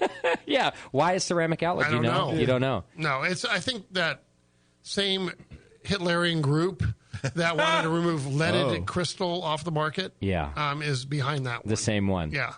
Now, here's something, now that you're talking about a supermarket chains, this is something we've never talked to you about, but you know more about this on the retail side than most brewers I know, because you've really gone for it on the commercial side to make sure your beer's out there. So a couple of questions, for example. Like you guys, you do Costco, right? Yeah. Some of our other, like your beers are in Costco. Gordon Biersch beers are in Costco. And I know some other brewers that do that. Do they have weird demands for a brewery like you? If we're going to carry Gordon Biersch, You better not run out. okay, so there's Number one. so there's a volume. Yeah, you better not run out. If they give you the real estate, you better be there. It better be in perfect shape. Okay. Yeah, it's like exporting strawberries to Japan. Yeah. You got to be able to pass that inspection. Okay. If you're throwing crooked labels out there, forget it. If Okay. the beer's inconsistent, forget it. They get one customer complaint or two customer complaints and you're out. Is that right? Oh, yeah. And do they discuss that with you sort of ahead of time? They sit you down and they go, look, here's No, what we do. There are no rules. Okay. There's nothing in print. They just say, we're going to go for it. Yeah. And you better get it right. And it's your job to fulfill. To get it right. Okay. Did they give you an estimate of the volume that you need to be ready to produce when you started? No. No. Was it bigger than you thought? Yes. Yeah. So it really upped your production. Yes. Yeah. What are you up to now annually? Well, the company as a whole, we do about 1.5 million cases a year. Oh, you do? Between the pubs and... Everything. No, that's just the big bottling plant. Oh, okay. Yeah, if you add the brewery restaurants on, actually, I don't know the brewery restaurant number anymore. It's probably another 40,000 barrels. Okay. Yeah. Are there other chains like Safeway, any other ones that have any interesting rules for no, you? it's just very Darwinian. You have to make the cut. Okay. Those are the rules. You have to have demand out there. You seem to have done well making that cut. You never know. I live by paranoia every day of the week. Wait for that phone call. Oh, I just don't want to know. Yeah, half the time. Is it just something you've heard that they're that strict? Like if they didn't lay the rules out and you haven't had that experience? No, it's based on the member feedback. If you're not selling beer, for one thing, you're going to do it. And if for some reason you had a variety pack out there and you had consistently were not very consistent on the variety, say you had, instead of 6 bottles of each style of beer or 4, and you happen to have 3, 9, 12, you're that's more than 24. even by my math, by the way. Yep. Okay. So I find this interesting because it seems that you've done very well with it. I can always find Gordon Biersch, and consistency I don't think is a problem for you guys. Not for us, because we grow our yeast and propagate it, use it just one time. That's our little going to 11 thing on Spinal Tap. What do you mean? You use it one time and then you propagate again? Yeah. Every time? No, we have a continuous propagation system. Consider a sourdough starter where you're taking away half the yeast, and then you're letting it grow again. And in between every brew, you're waiting for it to grow. Okay. We just have this down to a science. It is a science. How do you have a second continuous propagator for the summer brow, or how do you do that? For each yeast strain, we have 2, yeah. Oh, so we have okay. one for, we're always switching around. And we use Carlsberg flask for storing the yeast in between. So we can run 4 strains and kickstart it and get it going. And really, top fermenting yeast strains 2 to 3 days. Okay. From 0 to 200 million cells. How many liter? Where does the wort come for the continuous propagator? It's always coming from the next brew. So Okay. The wort's almost regardless, because we're not having too much wort in there. Okay. But it's coming off the main brew house. So you don't have a separate brew house that's brewing for that. Yeah, you got to come see it. It's pretty spiff. Yeah. Okay. How many yeast strains do you guys have banked? 5. 5 different ones? Okay. Yeah, but we're using, most of the time, we have 3 at a time going. Okay. All from Weinstefan, of course. Yeah, well, we buy some White Lab, too. Oh, you do? Yeah. Excellent. Yeah, for when we're doing American-style ales for certain beers or something like that, yeah. Okay. Yeah, Chris is a good guy. He is a good guy. I think you plugged him earlier in the show. He's a longtime sponsor, a friend of the show like yourself. Australia. He's going to Australia with us, and I believe he's presenting at that conference, and he has done so before. He's a very smart guy. He's a yeah. And have you heard about their new yeast propagation deal? Their vessels? Their new vessels. That it now... The thing that you will get delivered to you. He's a very nice guy. He's a very nice guy. Well, but everything, as a science, you're a bit of a science nerd yourself, Dan. Everything grows up and then is delivered in the same package. It doesn't get transferred here and there, less contamination, things like that. Yeah. Something he spent just years on. Like you say, he's a smart guy and he's pretty dedicated to yeast. Just spent years developing this system. I'm proud of the guy for just following everything. He's a yeast nerd. He is. And he's just There's got to be a couple of us out there. Yeah, that's right. All right, so you use White Lab sometimes, too. Yeah. Now, you mentioned the quality part of Costco. Here's a fucked up thing about that. They tell you, it must be consistent, the quality must be great, yet they warm store your beer. And you yourself have come in here and talked about experiments you've done where you stuck beers up on the roof of the brewery. Yeah. And how quickly, of course, that's sitting in the sun. But it's not optimal, but their theory is that, and it's a pretty good theory, is that their volume is so great and the frequency of turnover that it's going to always be very fresh. So that was my next question. Because I've bought plenty of Gordon Biersch from Costco, and it still tastes great. So they must be just moving through it. They do move through. Yeah. Okay. They don't have the back room that's at 120 degrees. Yeah. And that's the big thing. Baking it is the worst. Okay. And do you guys still spend a lot of time getting the beer on tap, or are you more focused on... Yeah, we're spending more and more time as the market gets increasingly competitive. Yeah. With 400 breweries a year opening up. Oh, yeah, it's getting It's crazy. amazing. Now, of course, not so I many think that there's are a brewery lager. underneath your desk over here. That's whatever. Probably. Although not many of the new ones are lager breweries. That's still rare. No, but the thing is that people, like I said, the IPA guys are thinking that they can do it all and coming into our turf. Yeah. God damn it. I asked you once about, you had mentioned to me an Eisbach. I think it's part of your brewer's. You did it. Yeah. And you were there. I think you talked about it. You were at the opening release party. Oh, yeah. Okay. It's all coming back, isn't it? But Not really. What's really coming back to me is that I said, how would you do that? How are you able to even freeze it? And you told me that your fermenters, you can get down to way below anything you'd ever need. We could freeze. You can actually freeze in We can them. freeze. Is that just a normal kind of a glycol setup? Or No, that's not a normal one. You have to you have to go with a high percentage of glycol to get it down that low. Okay. Because you looked at me like it was a no-brainer. Here it was. Here's the GB history. So the first 4 tanks we brewed at our when we opened up our brewery in 1997 in San Jose, the first 4 tanks, we had the glycol set at too low of a temperature. And we froze all 4 of the tanks. Oh, wow. And there were ice blocks on the interior of the tank that were literally 1.5 feet thick. Wow. And we had to defrost them. You know how long it takes to defrost a tank? That's totally insulated. frozen? That's insulated. We're talking weeks. Oh, really? no. It was unreal, yeah. And you just sat there waiting for it all to drip out? We waited.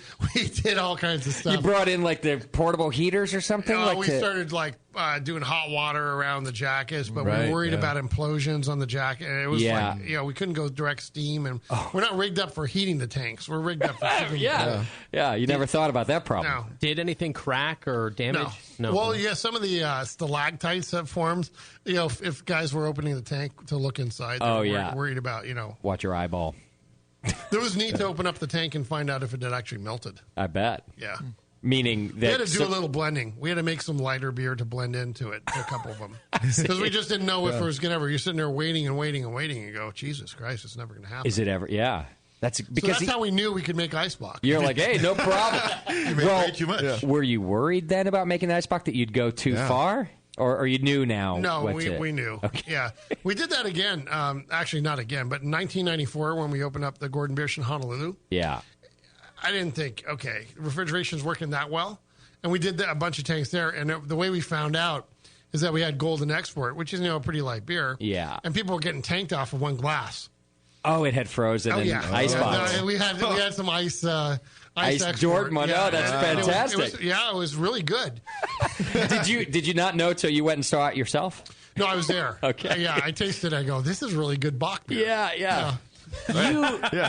Now, be honest with me. You only opened the Honolulu location so you can go to Hawaii, right? Like, there was no need for Gordon Biersch in I tell Hawaii. you what, working in Hawaii is work. Is that right? You don't want to have to, I would never recommend that anyone went into business in Hawaii because they thought they were going to be hanging out on a beach. Because it's just more difficult?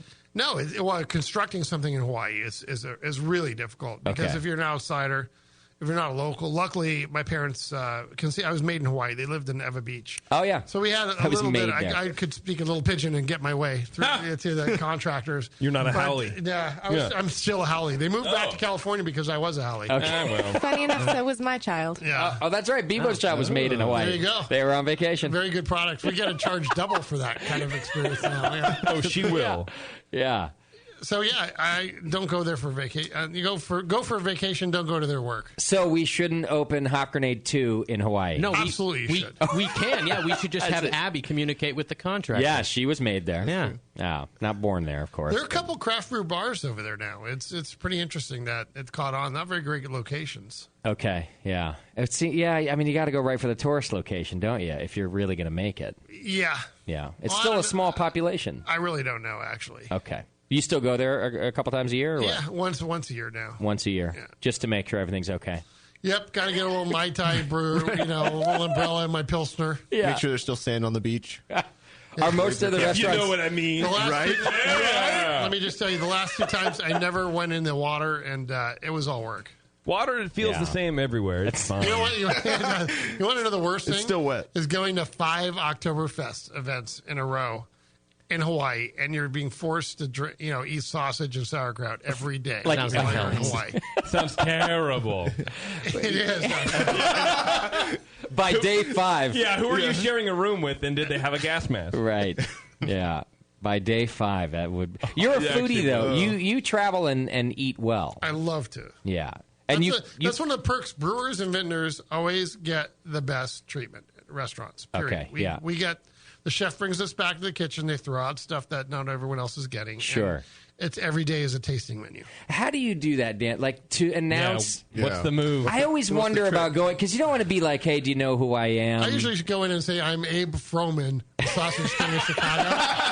And it works. And it works every time. Yeah. They go, well, yeah, you look like Abe. But you go in and you say, I'm Dan, I own a brewery. What do you do? Usually I'm going to places that serve my beer, hopefully. Okay. That's the goal in life. So that's easy. Yeah, okay. and the relationships are already there. Yeah. They know I'm coming. Sure. It's no big surprise. Okay, well, that makes it easier. Because, like I said, you don't want to be that guy. That's what I worry about. Yeah. You're going, hey, I'm Dan. And I'm a good fan. I'm appreciative of quality. And, Okay. And chefs like that. Yeah. And the chefs in Hawaii, especially, I know most of the guys that, like Roy Yamaguchi and some of the others that are kind of along, all the fun guys. They all hang out at the same place after hours. I used to hang out with them, and I get to eat their stuff and enjoy it. That's pretty amazing. What's your favorite cuisine? Wow, Vietnamese, I'd say. Yeah? Yep. How did that start? I don't know. San Jose has the largest Vietnamese population in the U.S. Okay. Yeah, and the influence of cuisine and culture has permeated every element of life in San Jose. And where did you grow up? Los Altos. Okay, so right in the same area pretty much that you've been all this time. Yeah. Okay. We started in Palo Alto. Los Altos is the next door. Palo Alto is a big city. Yep. Yeah. A big city, very big city for us, Yeah. Los Altos. Yeah. Los Altos is I believe, the Spanish word for going to bed at 8 p.m. So you got to go over Yeah, to... you had to go someplace, right? Okay, yeah. Hey, you're Gordon Biersch in San Francisco. Gosh. Those Do goddamn... you have to bring that up? I'm sorry, but Don't bring it it's up. because I'm angry. Those goddamn Mozilla Do people. not use Mozilla. Those fuckers. Firefox. I don't. I use Google now. Yeah. I changed because of that. I thought it was Google. They were No, able to pay Mozilla. more rent. I knew that's what I looked That was into it because I was upset about it, and I thought I know there's no way that they gave up this location. Now, what kind of restaurant can pay $1 million a year in rent? Wow, it's ridiculous. Yeah. Isn't that what the Hop Grenade did, though? Yeah, we're paying $1 million a year. Yeah. But you could pay more, and then so you moved in. That's so upsetting because it was great, and it was my first. Even before I met you, it was my first Gordon Biersch experience. It was quote the granddaddy of the brewery restaurants in the country. Remember that? Yes. There was waterfront. It was the definition of. It what was it awesome. supposed I had to a friend who worked there. I got free beers every once in a while. It was amazing. That's what the owners like to hear. Well, it's fine now because there's like a statute of limitations. They or made whatever. it their lunch. The first floor is now their lunch room. Fuck that. Yeah. I don't know. I'm not happy about it. I'm sorry to bring it up, but it's because I'm not happy about it. I stole all my glassware and silverware from that place. It was amazing. It's weird that they're not. Turns out JP's the reason you couldn't spend $1 million a year. Yeah. Can we get a comparison of what you were paying? I'll return on my flat No, I mean it was less than $1 million a year. By half? Yeah, no, not by half. because it was still prime real estate. Yeah, it's waterfront. I Yeah. mean, you're talking unique situation, but it was a flagship and it's impacted us in many ways. It'll end up empty in shorter time than you guys lived there. That's what I think. Yeah. You know what I mean? Like their tenure there will Now- be shorter than yours, and it'll be empty. And they'll come back and they'll go, "Hey guys, do you want your restaurant back?" Where does Firefox get their money? I don't even know. Yeah. Where does it happen? Good question. It's an open source, Yeah. non-revenue generating company, right? It's just venture capital. It's a money dump, not a money where maker. is it coming from? I And have why no would they idea. want to take that? I think the society, the people of Firefox. Yeah, I'm people talking of to you. Firefox, where are you right now? 888-401-BEER. That's our number. Give him the address. Let's get him in here. Somebody out there listens, works for Firefox. Write in or tell us, how do you even make the money? Yeah, I think Morgan Stanley owns the building too. Okay. New Yorkers. Fuck that guy. They should have stuck with you. New Yorkers. Mm-hmm. 83 grand and change a month. Oh, God damn it. Unbelievable. That is It's a unbelievable. lot of beer. Yeah. Yeah, exactly. It's a I mean, whole look, lot of beer. we're selling beer, okay, but that's a lot of beer. Yeah. The Mozilla Foundation is funded by donations and, quote, search royalties. There you go. Well, there you go. Since 2005, the vast majority of funds have come from Google Incorporated. See why? Initial funding in 2003 came from AOL, who donated $2 million, and from Mitch Kapor, who donated $300,000. The group has a tax-exempt status under Section 501c3. There you go, right there. why? Tax exempt Tax- status. Why are they tax exempt? Tax them. In They can 2006, afford $1 million a year in rent. Yeah. Tax the hell out of them. Tax. in 2006, they received $66.8 million in revenue, of Wow. which $61.5 million is attributed to search royalties from That should Goggle? be. That should be. Goggle. Yeah, Goggle. That should be taxable Googly. income. Goggles? That's they not a have- donation. Well, They have an know what? ongoing deal with Google to make Google search the default in the Firefox browser search bar, and hence since its search referrals. So Firefox reserve. Funny business. I don't think Google needs them anymore. No. I'm pretty sure they don't. No, not Google The original Chrome contract expired in 2006. Google renewed the contract until 2008 and again through 11. So they're just kind of keeping it going. We don't know what 2014 has brought, though. You want me to go light the place on fire, Dan? I'll do it. Yes. Well, no, because then he won't get to move a restaurant back into that's it. true. How much do you think they're getting now annually through this recent contract extension from Google? From Google, $100 million. $300 million. Oh my God! Wow. So they can pay rent for 300 million years. I don't know. We went into the wrong business. We should have gone into fake digital things. How do I become tax exempt? Right. Start a church. I don't know. We should make Bevo our own 501c3. We need to start the Church of Bevo. The Church of Bevo. See, that's why we all worship her anyway. That's why I use Bing. You guys fucking make fun of me, but I Bing everything. Hate Bing. Google are good people. There you go. The Firefox are bad. They're bad. Well, Google pay Firefox. Yeah, right. So Google's direct result. Firefox. I'm gonna call up many people at Google. many of them. Many people will hear from me. As of tomorrow, there will be many phone Larry calls. and Sergey, look what happened. I'm going to start Bitcoining everything. I don't care. Yeah, you need to put a morality clause in your deal. Yeah. That's what I'm going to tell them. Works every time. Oh, God, I love this show. All right, we're going to take a quick break. When we come back, more from the Dan. Plus, later on in the program, we got to play Beer Jeopardy. Oh, my favorite game. Yay! Yeah, that's right. That's my favorite game. And the Stiefel Challenge is happening tonight. Hang in there. It's The Session. We'll be right back.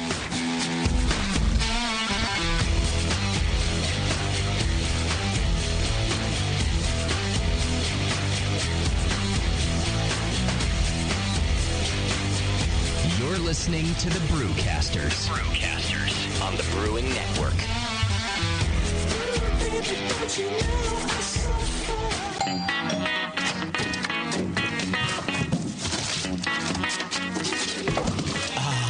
What'd you get? More brewing ingredients? Yep. You know what I love about Brewmaster's Warehouse? The $6.99 shipping. Well, yeah, but the in-store classes for beginning brewers. Yeah, that's cool, but the Brew Builder. Creating and saving your recipes online is awesome. No, yes, but the cheese making supplies. No. Oh, the wine making supplies.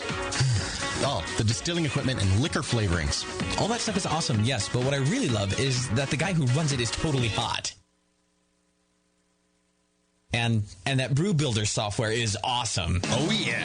Brewmaster's Warehouse brings you flat rate shipping on great equipment and ingredients to make beer, wine, cheese, and spirits at brewmasterswarehouse.com. And if you're in Georgia, stop by Brewmaster's Warehouse Monday through Saturday from 10 to 6. Visit brewmasterswarehouse.com today because it's totally hot. Oh, yeah.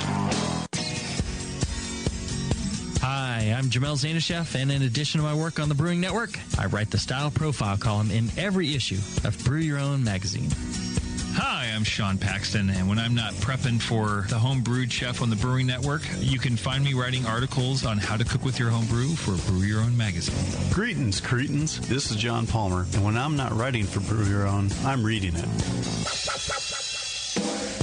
John Palmer, Sean Paxton, Jamil Zainasheff. If you love listening to them on the Brewing Network, you'll love reading their articles, tips, and recipes in the pages of Brew Your Own magazine. Join Jamil, John, and Sean 8 times a year in Brew Your Own. And when you subscribe to BYO on the Brewing Network website, half of your subscription price goes right back to the BN to support great beer and food programming. So sign up for Brew Your Own magazine through the BN website today so you can listen and read your way to better homebrew. Tonight is the night. We bring the creature to life, Dr. Blitzmanstein? Yes, J.P. Gore. Everything is perfect for my next fermented creation. My daughter, the storm is too far away. We'll never have enough power to isomerize the creature's alpha acids. Yes, J.P. Gore, we will. For I have in my possession the Tower of Power. Blickman's new Tower of Power is the evolution of automation. Control hot liquor, sparge, and mash temps like a pro. The Tower of Power is a high-quality gas-fired rim system that works with your current brewing setup. With ultra precision, the tower can hold your mash to 1/2 of a degree Fahrenheit. Precision and repeatability. The Tower of Power is the answer to automatic, fast ramp times. See more at BlickmanEngineering.com. Bring your next creation to life with the Tower of Power. What's your big news then? With the Tower of Power, you can probably give me an afternoon at the pub to enjoy a pint. Don't be silly, J.P. Gore. We have beer to brew.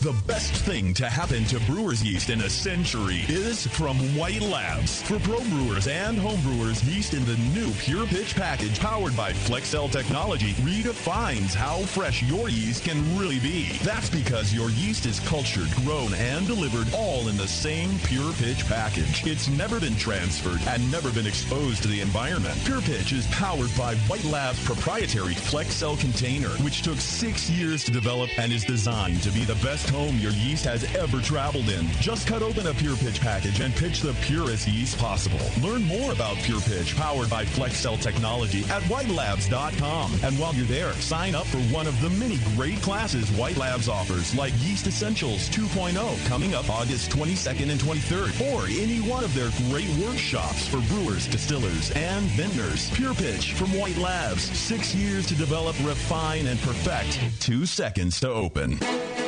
Hi, I'm Jason Harris, the proud owner here at Keystone Homebrew Supply. We're thrilled to be entering our 20th year of supplying this great industry, and to show you, the Brewing Network Army, how much we appreciate your support, we're offering you 10% off your first order on our website, KeystoneHomebrew.com. Just use coupon code BNARMY at checkout, and I'll get your order out the same day. My goal at Keystone Homebrew Supply has always been to have a complete supply of everything a brewer could want. When you place your order online or when you come into our store, it's our goal to have everything on your list and more. One aspect of KeystoneHomebrew.com that we're really excited about is the ability to fulfill customers' exact grain bills. Do you hate to wait? Keystone Homebrew Supply can get your precious yeast and hops to you within just 1 day if you live between Connecticut and Virginia, and within 2 days east of the Mississippi. KeystoneHomebrew.com. Coupon code BNARMY. I'm Jason Harris, and I approve this message. Segmented, demented, fermented. It's the session.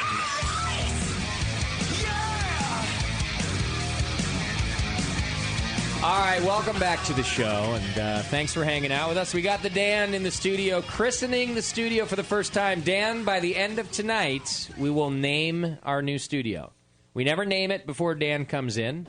We've had Studio A. Fairly simple. Right. The garage. But then we skipped over Studio B and we went right to Studio D when Dan came and christened that. And C. And then the third studio was Studio Double D. Bevo had grown by then. And it was Dan's second studio. It seemed to fit. I had grown too. You also had grown. Yeah. Are you still on this this false workout regimen that you claim to be on all the time, Dan? Yeah. You're always working out? Well, Mr. Never Trust a Skinny Brewer is always working out? We got new packaging. You took all that off because it was bad for your health? Yeah. It was not good. Yeah. All right. Well, that's fair. Yeah, I told Chris, the head brewer at Heretic, that you were going to be on the show, and he takes great exception with the Never Trust a Skinny Brewer because he's very just a skinny. rail. Yeah, he didn't like it. Well, there's always room for improvement and change. Yeah. Yeah. I don't trust him as is, so I wouldn't either. I stand by it, yeah. It's amazing because brewing is a very physical occupation as a whole. So there are not a lot of chubby brewers. A lot of chubby brewery owners. Right. But not a lot of actual chubby brewers. Yeah. Well, so tonight, now we have to name this studio as well. We're going to do it tonight. Now, we had a Twitter game not too long ago where our listeners submitted some names. Maybe we should go over those. And then we're going to take new name submissions tonight as well. You can call in. You can give them to Bevo. Guests of our studio could give us names. I have one. Did you see my hand go up? Well, you got you got the whole hop grenade going on out there. And I think the bomb shelter would be kind of appropriate. The bomb shelter. That's not bad. That's not bad. We had a few in that reign when we got our first Twitter game answers. Do you have that list in front of you? I sure do. What do we have there? Well, yes, I do, Justin. Thank you. Pete DeDink says The Bunker. Oh, The that's Bunker. The Bunker was pretty good. Yeah, same theme, yeah. How about Bunker D, maybe, huh? Handsome Nick McGuire writes The Armory. Yeah, I don't like that. No, that's more of a museum thing. You can take that off the list. It is, yeah. Actually, I knew a guy who worked at an art museum called the Armory. Yeah. Of course you did. Next. Half Monk writes in Studio DUI, which I think is a joke. We don't want it. getting too Even tough. if that's funny, we can't name it that. Right. Wrong. There's no Wrong. way. I go with it. Dan likes it. Studio DUI. Effing Beer says Studio Deuce because I think of all the poops climbing through the pipes. Yeah, we do. I hear the toilet. You got yeah. poop gremlins. Yeah. I can hear the neighbor's toilet. Can you really? Yeah. it's Drunk not- Rhino said the litter box, which is pretty funny, but Yeah. not necessarily apropos. All right. Sugar Valley Brewer says Studio 42, which of course everyone knows is Bevo's ass measurement. But what about when it changes, to 48? What are we gonna do then? I don't know. Remember the good days. Write it out. She's on the phone now. She doesn't even know. No, even if she wasn't on the phone, she'd have no idea. She'll be on the phone for another 20 minutes, by the way. Ordering away. Dan put in a food order for all of Concord. So. Good. Loaves to fishes. Or whatever that is. Dan Hansen says, go corporate, auction it off to the sponsors, and renew yearly like every sports stadium does. Dan, what do you think about that? Is that a good idea? Studio Gordon Beers! I thought Studio GB! Terrible idea. Studio Garlic Terrible.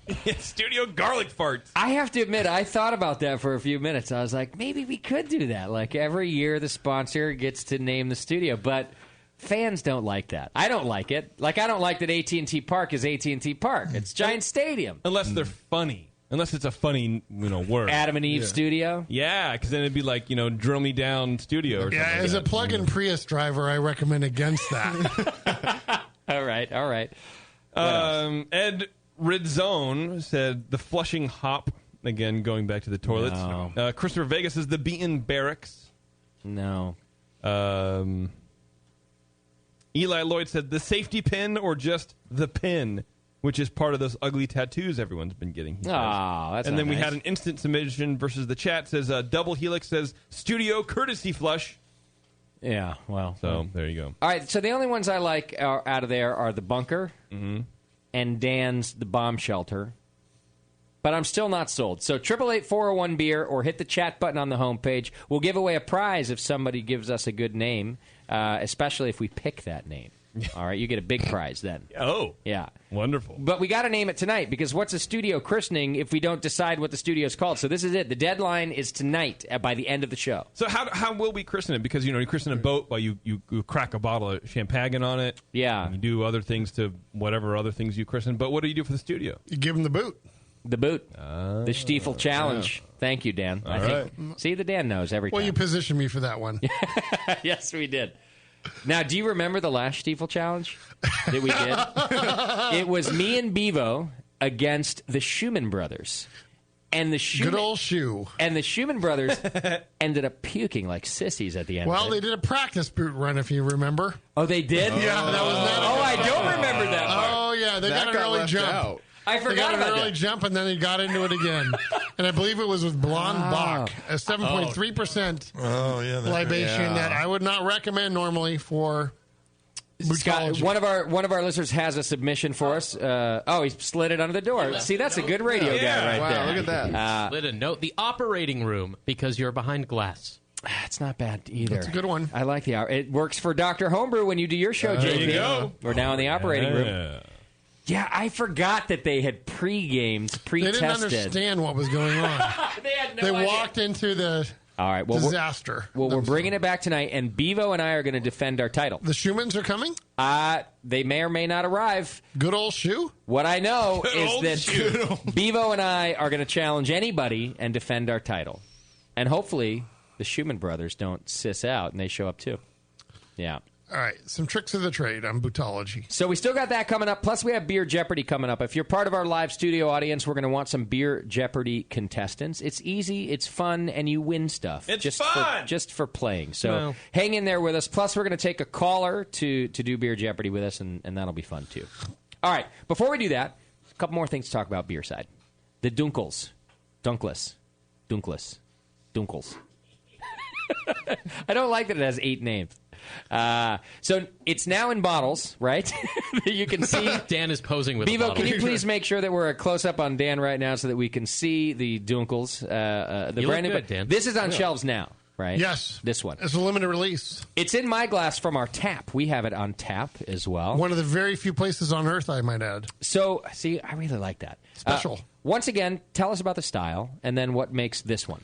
It's a light-bodied, dark, unfiltered lager. So it is still a lager. Yes, it's very light-bodied. That's a different thing. Most people, it's an oxymoron that they think color and alcohol are synonymous, and this is not the case. So a Landdunkles like this, what you find in Bavaria, is very quaffable. 13% original gravity, 5 different types of malt, 4 of which are dark. Primarily Munich malt, which comprises 80% of the dosage. Okay. And we're getting our Munich malt from one of my classmates at Schwaben Malts in Germany. Oh, that's cool. Yeah, the rest is Weirmann. Okay. So it's all German all the time. Yeah. Is it a dark Munich, a higher Lovibond? No, it's actually medium. And when you're using this high percentage, you don't want to have too dark because then it'll taste almost burnt. Sure. So it's a Munich 20. Okay. Is the mainstay malt in it. Okay. Then it has 3 types of caramel malt in it. Okay. Yep. It's a great beer.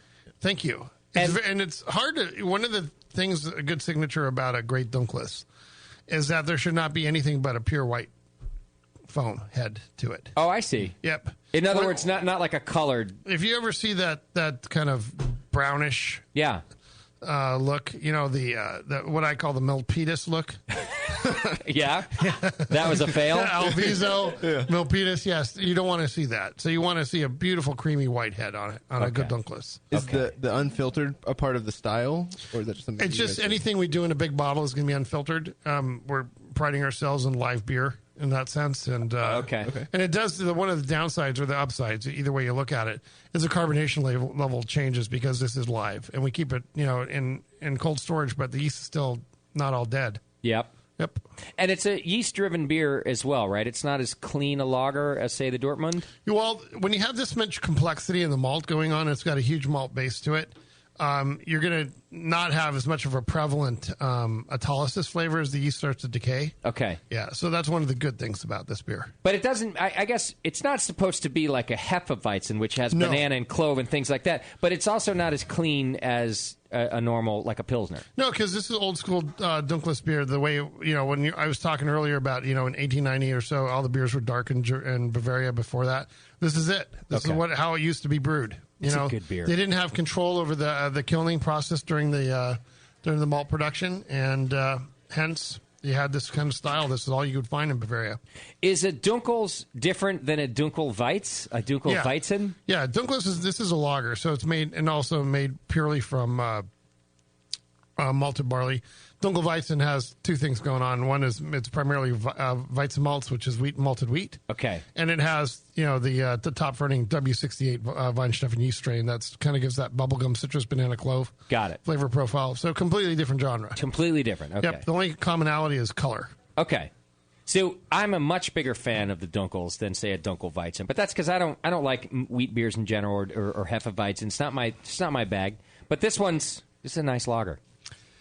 Yeah, I'm really proud of it. It is weird because when we brewed it, this is the first beer I ever made. It's the 25th anniversary beer. Okay. First one we ever brewed in Gordon Biersch in Palo Alto when we first opened it up. Everything went wrong during that process. Okay. I mean, mechanically, I was lautering for 18 hours. A typical lauter in a well-engineered brewery is 2 to 2.5 hours in length. So 18 hours. I found out I put the brewing machinery together. I was completely exhausted. Yeah. I'd forgotten to put a couple bolts in. It caused some pressure points to form in the lauter tun, and we had to stop lautering, and it was just trickling and trickling and trickling. I go up there like every 15 minutes to try to loosen up the grain bed, and it was so. Anyway, long story short, the beer turned out fantastic. Okay. Yeah, it was like, oh my God, I just made every mistake known to man in the brewing process, and the beer still came out great. Maybe you ought to bring back the 18-hour lauter. Yeah. Well, how the hell was I going to replicate that 25 years later? I still had the flavor in my mind. Yeah. Of the way it was back then, and another kind of glorious moment is Michael Jackson was brought in by Bill Owens. About 3 weeks into the production, fermentation and aging. Yeah. So it was half aged, and he brought him in. I go, I haven't even tasted it myself. Please don't ask to taste this beer in production. It's midway through. And when he walked in, he said, no, I got to taste it. I'm not going to be coming back. How often are you going to have me here? And it's true. This is the beer god, right? Yeah. This is the man, the myth. You got to take it while it's there. I had his book on my coffee table at the age of 12. Yeah. It's what inspired me to go into German brewing. Kept reading that section on Bavaria like 400 times, and it was, like a teenager's Playboy, that war. Yeah. A beer teenager. Yeah, really. Yeah. You didn't understand most of it? No. So anyway, he tasted it. He goes, "Oh my God, this is great. I can't believe what it's going to be like when it's actually done." I said, "Jesus." And then I went and passed out and woke up the next day. And then had to realize that I had to keep on brewing with this. We got the Louderton fixed, by the way. Good. By Brew 3. Felix fixed it. Felix was not around. I'm sorry. Yeah, it was Jeff, the frogman. He was a sea urchin diver. Okay. Could fix anything. Then why was he called the Frogman? Well, was he French? Because he was a sea urchin diver. Sea urchin diver. Right. You didn't know that? I didn't know. Oh, yeah. That's what old Navy divers were called. They're called frogmen. Frogmen. Yeah. It goes back G.I. Joes and all that.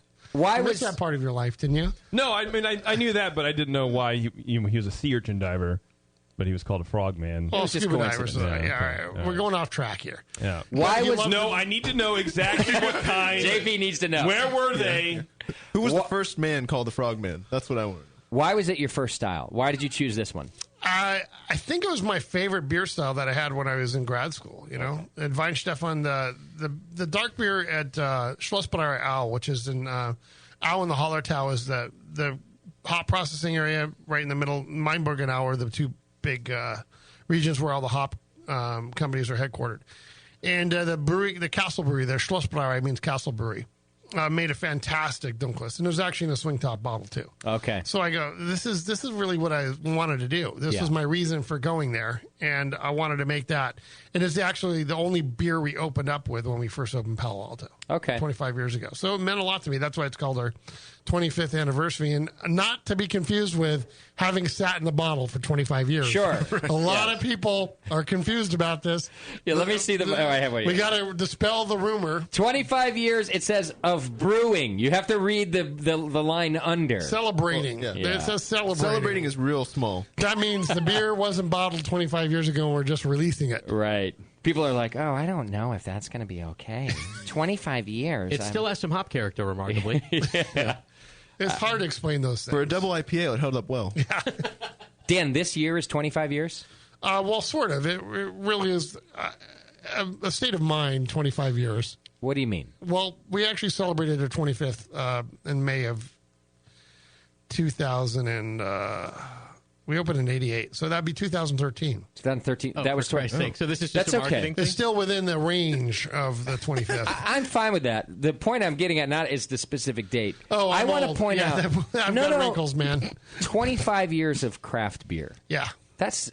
I just think it's amazing. Thank you, yeah. I think it's very significant. Like how many craft breweries have been around for 25 years? I don't know that you can count them on a hand. The Big Five. Yeah. It's pretty surprising. All the Big Five right now have been around that long. What do you mean, like Sierra? Yeah, Sierra, Sam Adams, I believe Pyramid and okay, Red Hook are that old too. See, this is good Rogue. company. Yeah. This is good company. Yeah, Has Rogue Rogue been Rogue- around for 25 years Rogue- too? 1988. 88 There you also. go. Yeah, there was like 7. I think Brooklyn was in the mix too. Okay. Yeah. So Yeah, out of it's out not of a lot. over that's out of over Yeah. Well, we 2,000. had a little thing going on where we were supposed to collaborate and come up with a beer, and we all argued, so nothing happened. So it never. Yeah. No, I don't got time Weird. for this. Yeah. Wait, a German brewery doesn't want to work with an American hop bomb company? Well, Fish was up at Deschutes, and he's golfing, looking good. Best looking guy in the industry, right? Yes. Doesn't he look like he should run for president? Wait, who? Gary Fish. I don't think I Deschutes? know. Oh yeah. Oh, I've never met Gary Fish. You should get together. Is he a handsome devil with a well dressed? He's from Bend, Oregon, so all he does is play golf. Yeah, I had to double take because I was like, no, actually, I can't think of a well dressed brewer. No, he's looks sharp. Garrett Oliver? He's got the press. Oh, you're right, Garrett. Well, Garrett Oliver wears a bow tie, Calagione. artificial, and rubber boots at the Here he same is. time. Okay, you want to have a look? At the same time. Careful. There you go. Oh, he's all right. Whatever. Is Sam I wouldn't blow him or anything. Is but... Sam Calgagani better looking than him? Oh, Caligagoni? Yeah. I don't know. You got to ask Beeves. Oh, I definitely. Didn't you hear me say Calagione back here? No. I'm like, Calagione. You got to turn your mic off. I ordered one of those for dinner too. The same And thing. dessert. The chef answered the phone and he was like, Huda, man. Come in an hour. Was that Chef Dickey or Van? I think we have phone calls. Are you the Schumans? We do. Both of them are basically look for the two largest name suggestions. All right. Can you smell that? One of them is calling from The out Hop there. Grenade. So the Schumans are in studio. That's going to be fun. Oh, yeah. Game on. It's going to Let's just happen. say, Yeah. Game on. The Stiefel Challenge is on. I have a couple phone calls. One of them is from here at the Hop Grenade. Oh, that's a first. Kevin wants you to shut up. Somebody named, yeah, it's our GM. Somebody named Dan, I guess, calling with a studio name suggestion. Dan, are you there, sir? Yes, I'm here. I'm standing outside because there's a little bit of feedback. Well, that's fair enough. All right, thank you. I just waved at Dan. I kept yelling at him to turn his radio down, and he couldn't. It's like, it's your radio. I can't turn it down. All right, so I think it's be called the Foxhole. The Foxhole. You're there, Excellent. The Foxhole. Not bad. Because all the hot guys, right? Right, yeah, we're all foxes. Yeah. Is that why? No, well, you're there. You're with your buddies. You're throwing grenades. You're receiving grenades. You're in the Foxhole. You're catching grenades. You're getting trench foot. Yeah. It's amazing. I like it. Yeah, I kind of like it too. You go home with a grenade. All right, Dan, it's on the list. Thanks for holding, brother. All right, no problem. Bye. Cheers. Oh, he wins because he's named Dan, too. Yeah, that's right. He's got a little extra. And then we have Mike, who's calling in. Mike, do you have a studio suggestion as well? I actually have two of them. All right. So the first one would be the G spot. That still uses a Dan name. Not in the right context, though. Are you sure, Dan? That's not a terrible There's connotation. a right place and a right time. But, All But right. if we call it the G spot, no one in this room would be able to find it. We'd never have to do a show We'd all anymore. get lost and never come back. Welcome That's to my funny world. on so many levels. Thank you, Bevo. Thanks, Bev. Yeah, Bevo's like, Thank you. Sam, get it? I get, yeah. No, Sam doesn't. Hey. All right, Mike, what else you got? You can't find it. Or the mash hole. The Mash Hole. All right. There's a a mash club hole. called this the guy- Mash Holes. Think this guy needs to get laid? Hey, I got another one. Sex on the brain. Yeah. The long... It's called the Missionary. Yeah. All right, Mike, thanks, brother. We'll put your names on the list. The Mash Hole and the Am I supposed to be writing G-Spot. this down? 'Cause I'm Bevo, not. please make a list Thank of our callers' names. Also, Beardy, the first frogman, was Paul Boynton. Oh, Thank There you go. thank you. JP. You're welcome. Paul Boynton. Yep. Excellent. All right. I want to ask you about, just quickly, water. yes. Before we get to, because it's about to get crazy in here, as you can tell. Well, we just got the first frogman, so it can't get any worse. Worse? You mean better? So we read a news story a couple weeks ago about the drought, and Oh, my God. I was on NBC quoting, making up all kinds of you were? miscellaneous facts. you just made shit up, didn't you? I did. You know where water comes from? Comes from the moon. Yeah. Wow. You did, didn't you? It's hilarious, yeah. I gotta see You can it. bring it up. I think if you YouTube, Google, NBC, Dan Gordon drought, yeah. I'm going to do it right Maybe now. we can just play that video and see what happens. Then I don't have to ask you any questions. I haven't actually watched it myself. It's such nonsense. I'm going to Bing it because I don't want to give money to Amazon or to Firefox. Mozilla. Do not use How do you spell Firefox. drought? DRAFT. I just got another one from the dark side called the gas chamber. Offensive to two people in this room, but the Schumans would probably really enjoy it. But the funny I thing think is it's on the hilarious. drought, there's really nothing to. There was no news. We had no brewery has been required to ration their water consumption, as far as I know. Usually, I thought Bear Republic has. What about the? Bear Republic, yeah, but they're probably on a well or something like that, are they? Groundwater I think system. I think they're doing both. They're doing Russian River and well water to supplement. Scott, do me a favor. Right, Find yeah. this clip for Yeah, me. I got No, it. there is I no heard water that- in the Russian River. That's the problem. Well, I heard yeah. that- yeah, exactly. they're So now spending using money well. to They make had to more go- wells. Yeah. Is what I heard. But do you think that we're going to find the clip? Is it? Are you worried? Is it going to affect you as a No, brewery? San Jose is too important of a city. They won't shut off industrial users. They're not going to do that in general, though, are they? I mean, are they really going to start cutting off let's put it anybody? this way. If you're the only big water user in town, you're going to Okay. have some issues. I see. If you're the dominant player. Okay. And they're in the middle. Where's Russian River?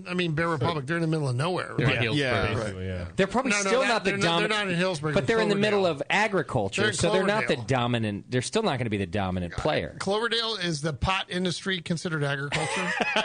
Well, it depends on who you ask. There's I a guess. lot of articles about pot farms illegally siphoning water Yeah, from I think that's an issue irrigation there. and stuff. Yeah. Yeah, for sure. You're not going to pay for that. No, but No, why would you? Yeah. You got a lot of rims if you're to in a buy. large urban community where you represent a small percentage, but if you're in rural America, yeah, you're going to have some problems. But they knew that from the onset. So no one's talked to you. They haven't said, hey, we're going to have to start watching this. No. Because breweries, just in general, it's a rather wasteful. Do you know how many gallons of water it takes to make a gallon of beer? Yeah, generally it's a well-managed brewery is going to be like in the 3-to-1 ratio. 3-to-1. And it's mostly in the wastewater area. That's where we get our big tag. Is Okay. they're more concerned about what goes out than in. Do you guys have any sort of water treatment in-house? Yeah, we do. We strip it and rebuild it. Oh, you do? Oh, okay. And then same thing on the incoming side, we strip it and rebuild it. San Jose has terrible water. And then on the outgoing basis, we have settling tanks where we remove all the total dissolved solids. And as much of the solid content as possible, try to minimize our BOD and COD levels, which are what the effluents. Those are the things that cause problems before it goes into the bay. How far are you stripping it? Just carbon filter, UV, or Incoming farther? water Incoming. gets completely all the way to RO and then RO. reblended. Okay.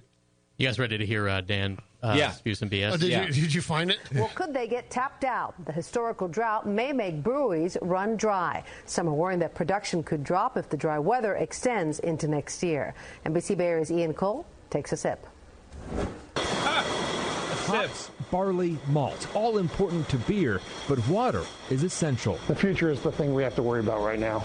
Gordon Biersch Brewing Company Brilliant. co-founder Dan Gordon Did you says write the that lack yourself? of water can tweak the taste. What we notice is when the water supply is a lot lower, the hardness of the water increases, and that's absolutely been an indicator that we're running a little low. Gordon says the brewery uses 2.5 gallons of water to make 1 gallon of beer. Most craft breweries use 4 to 7 gallons of water.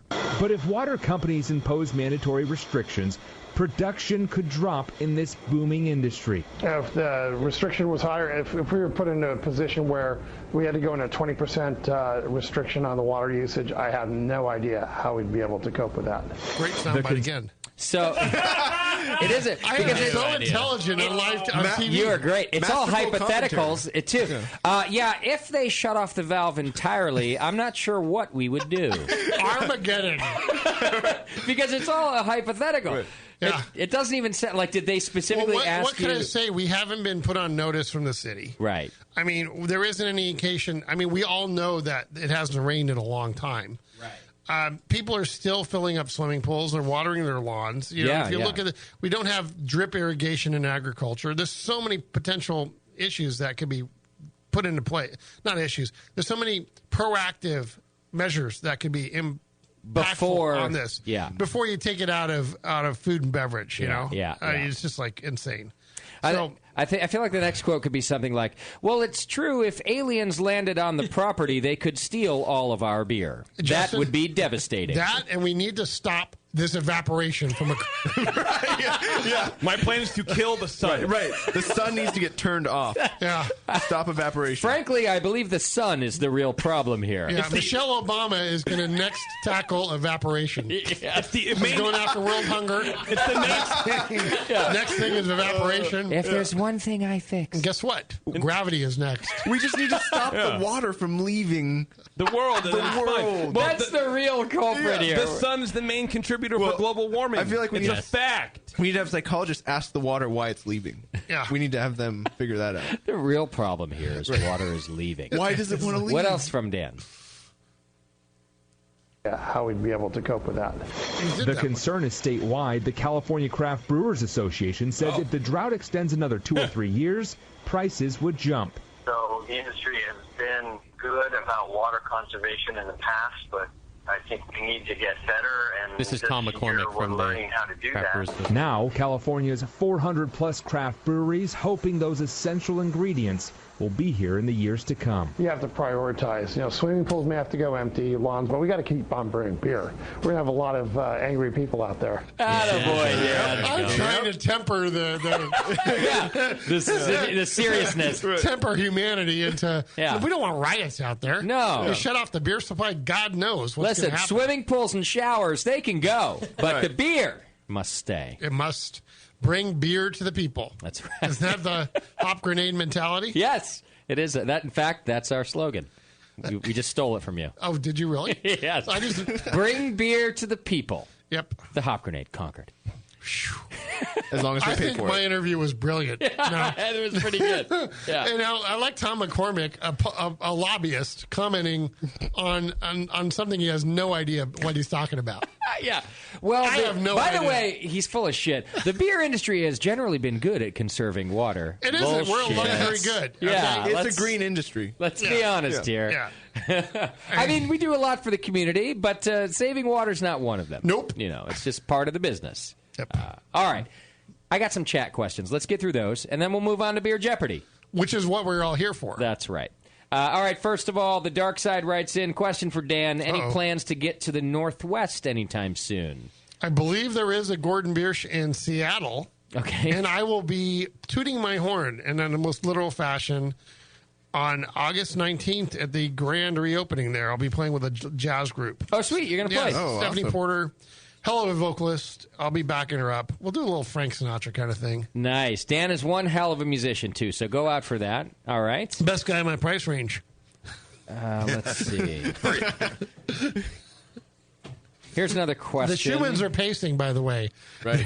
We need to get them, get them a They're couple starting to pints in circle them. around the boot. Are we going to give him a pregame so it's even like last time? Oh, yeah, I told him to go drink some 10% beer out there. Northwest, so we covered Seattle. Hang on. Everything else is one extremely long question for a person about a beer that's not yours. Oh. In the meantime, do you want to hear one of the better studio renaming submissions that I've received via the chat room? Yes. The Michael McDowell Memorial Studios. There's the head of the game Well, thing. we can always change it to that, Tasty. What, next year or so? Yeah, in a few months. I feel like we need a middle initial, too. The Michael P. McDowell. What is your middle initial, Tasty? R? That's irrelevant. What are you guys talking about? It is great that It's we going to would... say tasty. But no, I feel like once it becomes Memorial, by the way, I've never called you Michael in my life. but it would have to be Is that my name? the Michael T. McDowell Memorial Studios. Michael T. Don't you have to be dead to be memorialized? Well, we're just assuming it's happening soon. Yeah, It's happening right now. The price feel of like wood I'm a and beauty engraving these is days. only going up. Right. So we might as well get the sign that's going to hang in the corner. It's an investment, Justin. I kind of like Tasty's Corner, too. Just because the whole this studio is just his corner? Tasty's Corner. Well, this is a corner of the... It is the corner of the place. It's true. and it's Tasty's Corner. It's And he's Tasty's at the corner. corner of the desk. Of the desk, even though I it's am rounded. a pivot position here, yes. Yeah. There's a lot of truth in what we're We talking could call about it here. Tasty's Corner and then, like I said, change it to the Michael T. McDowell Memorial Studio. Tasty's Corner sounds more like his own show, but then it would just be an hour of silence. Can you imagine me half in what does tears and swiping half sound like? laughing as I'm dedicating the studio to Tasty after he's That dead? wouldn't work. With a semi, Hey, with a semi-erection. There's nothing wrong Hey, about hey, read my mail? parenthesizing us either. It's true. You can always do that. That's true. Smaller font underneath, parentheses. You got a lot going on there. There's a lot of memorial asterisk, it's freeways out there done the same way with the parentheses. They're usually named I after get it. fallen CHP officers. So Yeah, it's a little different. Well, he's our fallen. I don't know what. Beer It warrior. won't be long, I can tell you that. I mean, Beer warriors. you can just trip and you get a freeway named after you. I understand. Tasty, when's the last time Oh you my went in for a God. checkup? Oh, that's been about 8 months. Oh, that's not bad. I'm all right. Yes, Dan. The war room. The war room. Oh my God. That's pretty good. Some people have said the command center. I saw the command center, the war room, The situation room. The Not bad. situation room. Situation. Isn't that about a character on the Jersey Shore, though? No, that's, Don't act like you don't know. that's Or the it's about the White situation. House. That's true. See, Dan knows too. Thank you, Dan. Jay's a Not better just actor me. than I don't want to tell you how I know, though. Did you meet him? No. Okay. Did you have to hang out with him at a Gordon never. Biersch There's too restaurant? much grease there. I can't handle that. I see. All right. So we've got our questions done. We've learned about the beer. It's time to take a break. And I believe when we come back, we're gonna do some Beer Jeopardy. All right. Is our food here? Can we make this our food break yet? We cannot make this our food break because our food's going to take some time to cook. Because we Dan shut down the electrical grid in the Concord. Dan, you broke the family. You broke the small Chinese family making our food. They're celebrating greatness right now. Dan and Chef Dickie are like, what's going on? They've already called me back twice to confirm our order. Wait, did you really mean? I'm not even kidding. They've called me twice. Everything was priced in lira. I got a little excited. Just tell him Jason says it was like right. every single item was $7.95 to $12.95. I go, oh, this is a good deal. Yeah, people are going to eat well. We can do big. People are going to eat very well tonight. Yeah. All right, come on down to the Hop Grenade. You might get a little taste of some great Chinese food. Plus, we're going to do some Beer Jeopardy when we come back. We'll make our food break the next one. So we need a couple contestants from the Hop Grenade. I think we'll also do 1 or 2 callers. So 888-401-BEER, and we've got some Gordon Biersch prizes to give away to do it down here at the Hop Grenade. Come hang out with us. Beer Jeopardy when we come back. The Stiefel Challenge coming up after that. It's The Session.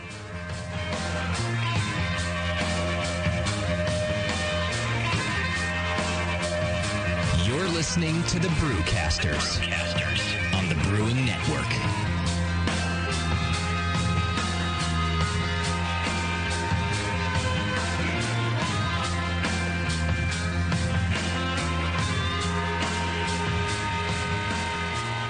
Adventures in Homebrewing have the knowledge and expertise to craft their own gear and original recipes. Some of the things homebrewing.org creates and manufactures in-house are the Brutus brew stands and propane burners, the Serial Killer adjustable 2-roller grain mill with 7-pound hopper, custom stainless steel false bottoms designed to fit kegels, coolers, and mini-sized brew pots. And the BN Army receives 10% off their homebrewing.org orders when they use coupon code AIH10 at checkout. The brewers at Adventures in Homebrewing have designed a huge selection of original recipes for extract and all-grain brewing. Adventures in Homebrewing original recipes are tried and tested, proven to be of the best quality. And right now, Adventures in Homebrewing is shipping 24 of their best recipes for free. Visit homebrewing.org for the most current selection. Once you try one of Adventures in Homebrewing recipes, you'll keep coming back for more. And now, it's even easier with free shipping on these kits. And don't forget to use the current coupon code AIH10. Adventures in Homebrewing at homebrewing.org.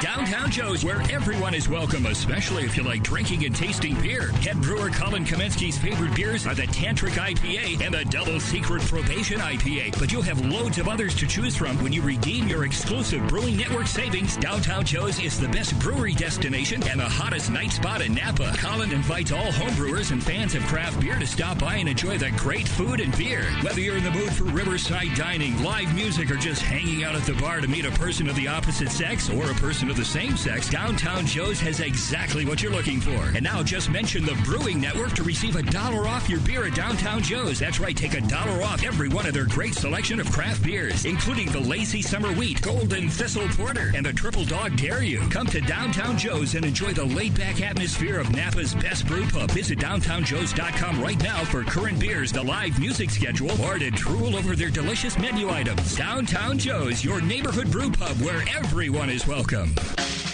When I order a beer, I want my server to know more about it than I do.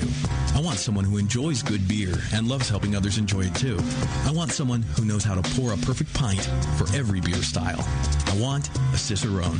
The Cicerone Certification Program is creating the type of people who help you enjoy great beer. Home brewers and craft beer lovers know beer is more flavorful and complex than ever, and it takes some serious knowledge to store and serve beer right. Cicerones know beer. There are 3 levels in the Cicerone program: Certified Beer Server, Certified Cicerone, and Master Cicerone. Cicerones are truly the sommeliers of beer. The best beer locations have a Certified Cicerone on staff.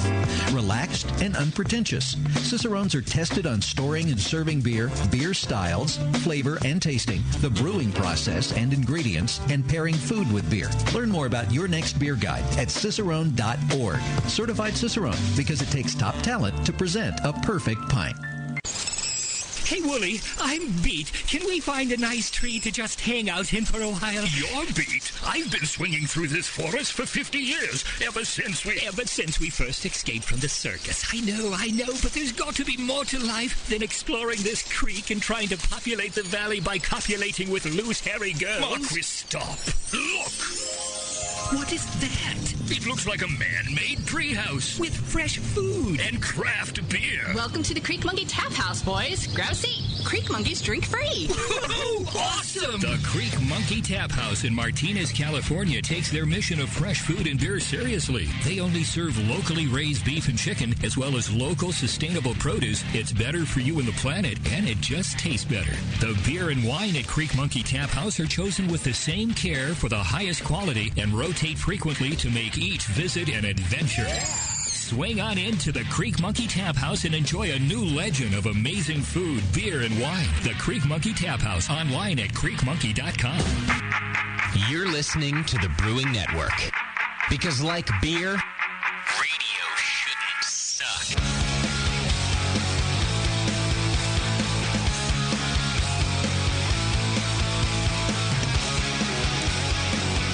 All right. Shit's getting weird around here. Welcome back to the program. We're about to do a little Beer Jeopardy. We got the Stiefel Challenge coming up soon. We've got some Gordon Biersch swag to give away. We got a lot to do. We got all sorts of stuff to do tonight. 888-401-BEER. That's our phone number right now. And we're about to do a little bit of Beer Jeopardy. We're changing things up tonight for Beer Jeopardy, so it's a little tricky. But we've got two in-studio contestants that are going to play. They were here drinking beer at the Hop Grenade. Enjoying the Hop Grenade. And now we've got them here to play along. Beer Jeopardy, Dan Gordon's favorite game here on the Brewing Network. We invented it. So we've got Dan. Dan, where are you from? I'm from Concord. Dan from Concord. Oh, excellent. So we got a local boy. And then we've got also Adam. Adam, welcome to the studio. Thank you. Adam, where are you from?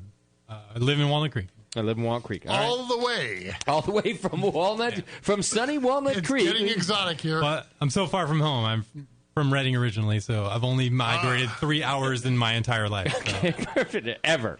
I've moved from Reading to Chico to go to college, and now I've moved a little further south to work. So well, hopefully your sheltered life is no reflection on how you're going to do in Beer Jeopardy. As long as you don't send me on a plane somewhere, I'm good. I think you're going to do fine. All right, so Dan and Adam, I'm sure the Dan, who are you rooting for? I'm rooting for Dan. Dan's rooting for Dan. Yeah. All right. Now, we've also got a surprise guest who's going to play along with us, I think. I got to figure out which. Bevo, what do we do? Put her on 4? Bevo, I hope.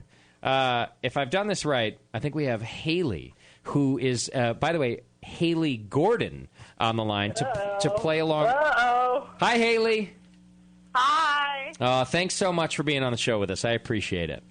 Oh, you're welcome. Now, I was asking the Dan earlier if anybody from the family is going to take over the business, and he mentioned that you're about to start working. Is this true?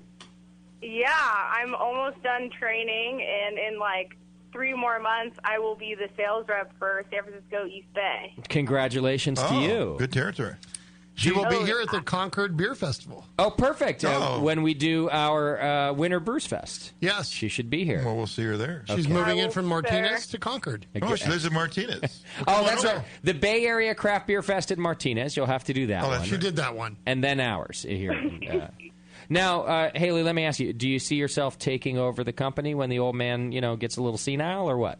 I don't know. I mean, I plan on being VP of sales. Okay. That's what I'm going for. Baby steps. I'll battle my way up there to that, but Okay. Do you speak German? no, I don't. Okay. All right. And now I'm not speaking for your father here, but personally, I feel like whoever heads up the company eventually needs to speak German. So, Yeah. But maybe you can finagle a few trips to Germany out of it. Hey, if you want me to learn I've German. been there. You have? Already done that. Love it. I'll take a few more trips. Okay. As many as I can get. All right. So here's what we've decided to do. Haley and the Dan are going to play together as a family team for one of our listeners. That's how we're going to do it. So you two, you get to play with your dad, who's pretty damn good at the game. And if you guys win, we're going to give your prize to one of our lovely listeners. Sound good to you? Yep. Okay.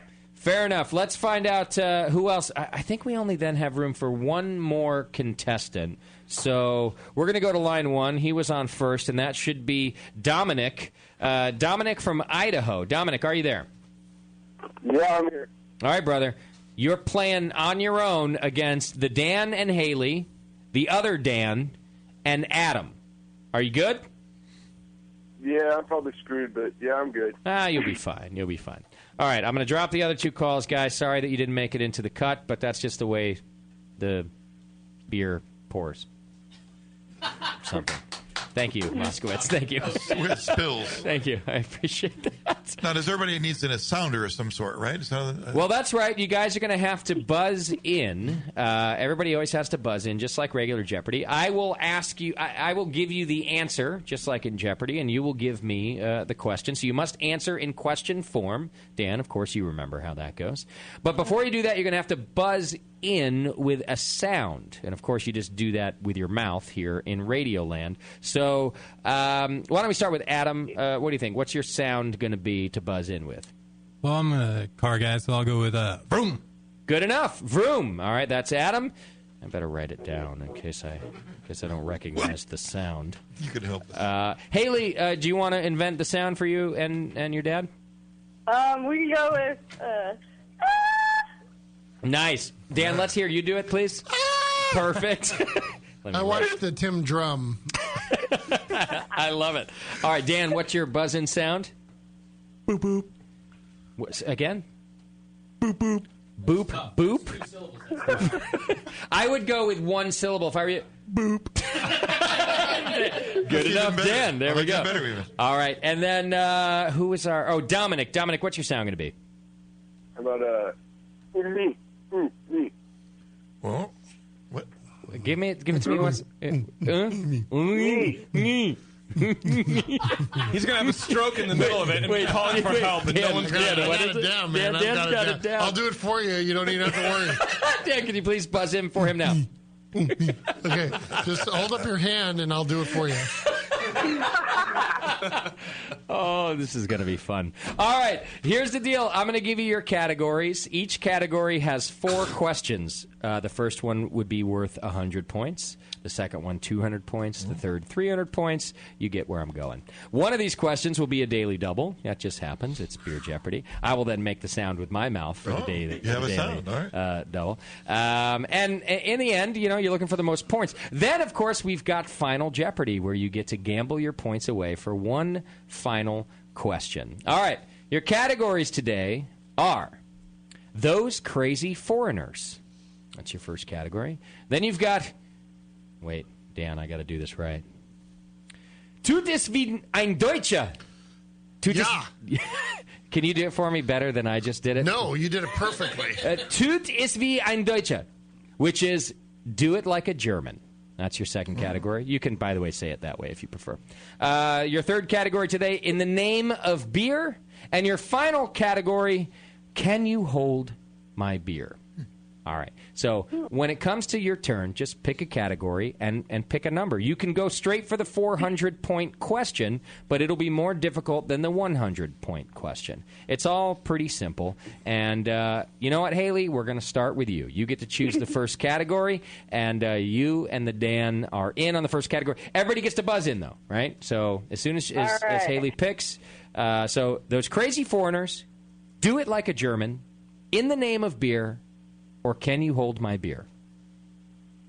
Can we do can you hold my beer for 300? We're going to do that one. And Dominic, I recommend that you write down these categories as well so that you can pick them. I don't have to read them a million times because our listeners will get very annoyed. But I'll help you out. Don't worry. All right. So do it like a German for 300. The answer is... I got to get to it. No, can you hold my beer? Oh, can you hold my beer for 300? I was going for that. I just read it wrong. All right. Similar to a stein, this old drinking vessel was originally made from wooden staves and held around 4 pints of beer. That's the question. Similar to a stein, the old drinking vessel was originally made from wooden staves and held around 4 pints of beer. Duh. Going right for the tough ones. Even I know this one. Do you? Yeah, of course I do. I'm a genius. Whoa. Nobody buzzing in. Oh, we had a boop. I know. Oh, we had a vroom. Sorry, that was vroom. Adam. Well, I know 4 pints of beer is a growler, so I'm just going to say growler. He's going to say growler. That's not correct. Question 4, please. Yeah. What is a growler? Yep, still not correct. Anybody else want to chime in? The Dan. What is a fuss? It is not the Foss. Nah. That's not correct. JP? What is a tankard? It is a tankard. How did you know that? It's fucking easy. What are you kidding me? 300 points? All right, I'm going to make JP the wild card player. Please do that in kindergarten. And we'll give his prize to Because JP looked up and wrote all the questions. No, I did not. I had nothing to do with it. Moscow, you going to help me out and score here, please? Okay, excellent. All right, well, the board remains with the Gordons. Dan, please pick a category. Well, let's Haley do it again. All right, Haley? The one that's in German for 200. Do it like a German. Haley knows what she's doing already. Remember how you didn't want to let your dad down? All right, here we go. Do it like a German for 200 points. A natural byproduct of fermentation by lactobacillus used naturally to acidify a beer mash. That was Dan Gordon. Go ahead. What is diacetyl? Oh, it's lactobacillus. Excuse me. A natural byproduct of fermentation by lactobacillus. What is diacetyl? Used to naturally acidify a beer mash. Shit. I do it at the brewery. Shit, I think is the wrong answer. Go ahead, Dan. What is lactic acid? It's lactic acid. Warren was raising his hand. I don't know. Right, I raised my hand a long time ago. But you're not playing. I saw it. That's why I raised my hand. You big dummy, Warren. Haley, do you see why I said it'll be fine if you play? But Dan redeems himself and gets the I don't answer. think I'm actually allowed to say three answers. But nobody else was buzzing in except for Beardy, and Beardy's like a, He's not playing. He's a Neither am I. sideshow. Yeah. Let's be honest. But I just want to point out for those home brewers that both lactobacillus and pedococcan produce diacetyl, which is a indicator of an infection. It still would have been there. Okay. Would have been, yeah, but it's a byproduct, and we don't want it. All right, Haley, you still have control of the board. And, you, by the way, you just earned 200 points. Yes, that is fantastic. All right. Good job, Hay. Thank you. Let's do it like a German for 400. Oh, she's going big, expecting that Dad's got the know-how. Here we go. The Kolsch breweries of Cologne agreed at this event in 1986 to protect the German beer specialty. Go ahead, Dan Gordon. I don't know. Well, then you're out. What is Kolsch? Well, you're close. It was an event. You've got part of it. Boop, boop. Go ahead, please, Dan, the other Dan. The Oktoberfest? It was not the Oktoberfest. I'm going to give you a hint since we kind of gave him 4 answers in the first round. Kolsch is in it. It would be called the Kolsch Blank. And it was an event where an agreement was signed to protect the German beer specialty. Anybody else? What's a German beer specialty? The Kolsch, the German beer specialty of Kolsch. Okay, of Kolsch. gotcha. Me. All right, Dominic? I was just going to get Kolsch Festival. Not quite the... Fuck, I wish that was the right answer. So do I. It was the... Convention or something. The Kolsch Pint Night. Can I Anybody try? else? The Kolsch Pub Crawl. It was not the pub crawl. Anybody else want to try? I would give it say a try. convention or something. I'll give it a try. How about the Kolsch Treaty? Treaty, that'd be good. No. Dan, you want to give it another go? I think it'd be something like the Kolsch Creek, but... Well, Tasty got it right. It was the Kolsch Convention of my God. 1986. The Kolsch Wow. Convention. Was it really? I was there, and I don't remember that. I think you I'm just made that one up. shocked, No, Dan. I was in Weinstefan at that time. I do not remember that whatsoever. Well, there you go, Haley. You got some trivia to lay on some people now. Moscow, I hope you remembered how judgmental the contestants get about your trivia. And that you looked at was you this looked the it same up. source as the roller coaster accident that Yes. just killed 16 people in Orlando? Yes. Yeah.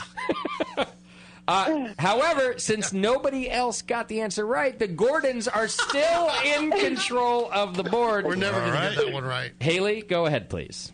All right. What is... So the second category you read was in German, right? Yeah, you can still do it like a German for 100 or 300 points. All right, do it like a German for 300. Still going big, expecting Daddy to pull her out. Being in this, here we go. Being in this condition will get you described as blau or ganz blau. Go ahead. Me. Go up. Well, Dan did chime in first. Dan. What is drunk? Drunk. That's right. That's 300 points for the Gordons. What is I drunk? feel terrible taking that away from. Dominic, did you know the answer? Yeah, I did. Give Dominic 150 points, please. No, split it. No. He deserves I don't it. need He to deserves share. it. Did I'm Dan sitting answer in a question form? Yeah, I did. Oh, he did? He did, yeah. What is drunk? I have half a headphone. You don't even have that. All right, that keeps the Gordons once again in control of the board. Would you like to close out the category, Haley? Yes, please. All right, for 100 points, the colloquial term for a 1-liter beer drinking vessel. Dan Gordon. What is a muss? That's right, ein Muss. And that's 100 points right, for the Gordons. Heyo. You're doing great, Hay. Thank you. Keep up the good work. She knows how to pick them. Killing it. This is her working at Those Gordon are the Biersch. last ones How's we're the gonna company get an doing? answer. Dad's doing great. Everything's great. Moscow, what are our scores right now? The Gordons come in at what? Yeah, they're at 600. JP's got 300, and Dominic has, for some reason, 150. Perfect. Okay. Sounds good. All right, we're going to transfer control of the board over to the other Dan, just because I can. Go ahead, please. Dan? Yes, I would like. Can you hold my beer for 100? Can you hold my beer for 100 points? Dan going ballsy. A variation of the conical pint glass where the glass bulges out a couple of inches from the top is... Imperial Pint? No, it is not. Where the glass bulges out just a couple of inches near the top. I'll give you a hint. You're drinking out of one right now. Go ahead, Dan. What is the Speedo? The Speedo does bulge out. He heard bulge out. And he was like, oh, I've seen that before. Who, me? I'm sorry. Dominic, go ahead, please. Is it the mixing glass? It is not. It's a variation of the mixing glass where it has a little bulge near the top. Little bubble. Can I have room again? Near the top. Yeah, go ahead. What is a tulip? It is not a tulip either. I don't do English. And Dan doesn't know. No. He's got the German stuff. JP, do you know? No, I know. I'm a little I thought it was confused on the Imperial question, Pint, but actually. it's not big enough for an Imperial Pint. No. Conic, right? You're close also. Is that kind of what? This isn't a conic? It's a nonic. Nonic. Nonic with an N. Not a conic, What but is a a nonic. conic? Just for I have no idea what a conic. I think you made that up. That was for 100? That was 100 points. A I nonic. cannot imagine what the 400 is. It's a very common glass, Dan. Just because it's not a German-style glass. A nonic. All right, nobody got the answer, so that keeps the other Dan in control of the board. Can I get in the name of the beer for 100? In the name of the beer for 100 points, a Virginia brewery currently producing only one type of craft beer. It's an American double IPA. This is a hard 100-point question. I'm going to... Yeah, Moskowitz, you have to take yourself outside of the bubble of a beer nerd. 100 points for the one brewery in Virginia currently producing one type of craft beer. Think of all the things I'm narrowing down here and how difficult it becomes. It's an American double IPA. Does anybody know the name of the brewery? I don't even understand the question. I don't even know anybody did that. The name of the brewery. Really? Yeah. The name of the brewery in Virginia currently only producing one type of beer is called what? I don't know, man. But you understand the question. I understand the question. If you say it one more time. Maybe we'll... A risky business model. Nobody knows the answer. Dun, dun, dun. It's The Alchemist. The Alchemist is apparently only producing... Haley, I don't know that open that's up your true, computer. by the way. I don't think that's true. They only... Their website says that. It says that they only make Heady Topper? Are you sure that's not their like marketing thing? Like, we only make the best double IPA or something? Like, it's not a marketing thing? Right on the homepage. It says they're currently focused on brewing one. Okay, well, there you go. Focused on brewing one. Nobody got it. Dan, that keeps you in control of the board. May I please get those crazy foreigners for 100? Yes, you may. For 100 or 400? 100. Good call, because apparently 400 is going to be gnarly. All right, those crazy foreigners for 100 points. He founded the global brewing juggernaut that defined the Irish dry stout category. Boop, boop. Go ahead, Dan. Who is Guinness? Yeah. Do you know his first name by chance? Boop, boop. A cold. Oh, God. Well, I'm going to give it to you anyway. It was Arthur Guinness, Yes! and he did found the dry stout category. That's 100 points given to the other Dan. Dan, you still in control of the board. Go ahead, please. May I please get those crazy foreigners for 200? You may. What your dog might do next to a fire hydrant, and also known as Old English name for strong beer. Boop, boop. Go ahead, Dan. What is a cask? That's not true. No. It's what your dog might do next to a fire hydrant, and also known as Old English name for a strong beer. Dan's upset with this. Oh, me. Go ahead, Dominic. Something to do with the wee? With the wee? I was thinking Scottish, wee heavy. Oh, I see where you're going. Yeah. But no, that's not right. Really? Yeah. Yeah. Son of a bitch. It's a lift leg, apparently. A lift leg. Yeah. A lift leg is the Old English name for a strong beer. A lift leg. But wee heavy would make some sense, right? Like Yeah. dog wheeze. Sure. Yeah. I see where he's going. Yeah, I agree. yeah. That would have worked. You're on the right path there. No points, but you're still in control of the board. Dan, number 2. In the name of the beer for 200. All right, we're switching categories. Heading over to In the Name of the Beer. For how many? 200 points. Fox recently purchased the rights to a sitcom based on this couple. Founders, Delaware's most famous craft brewery. Vroom. Oh, you got it. I believe you had a Vroom over there at Adam.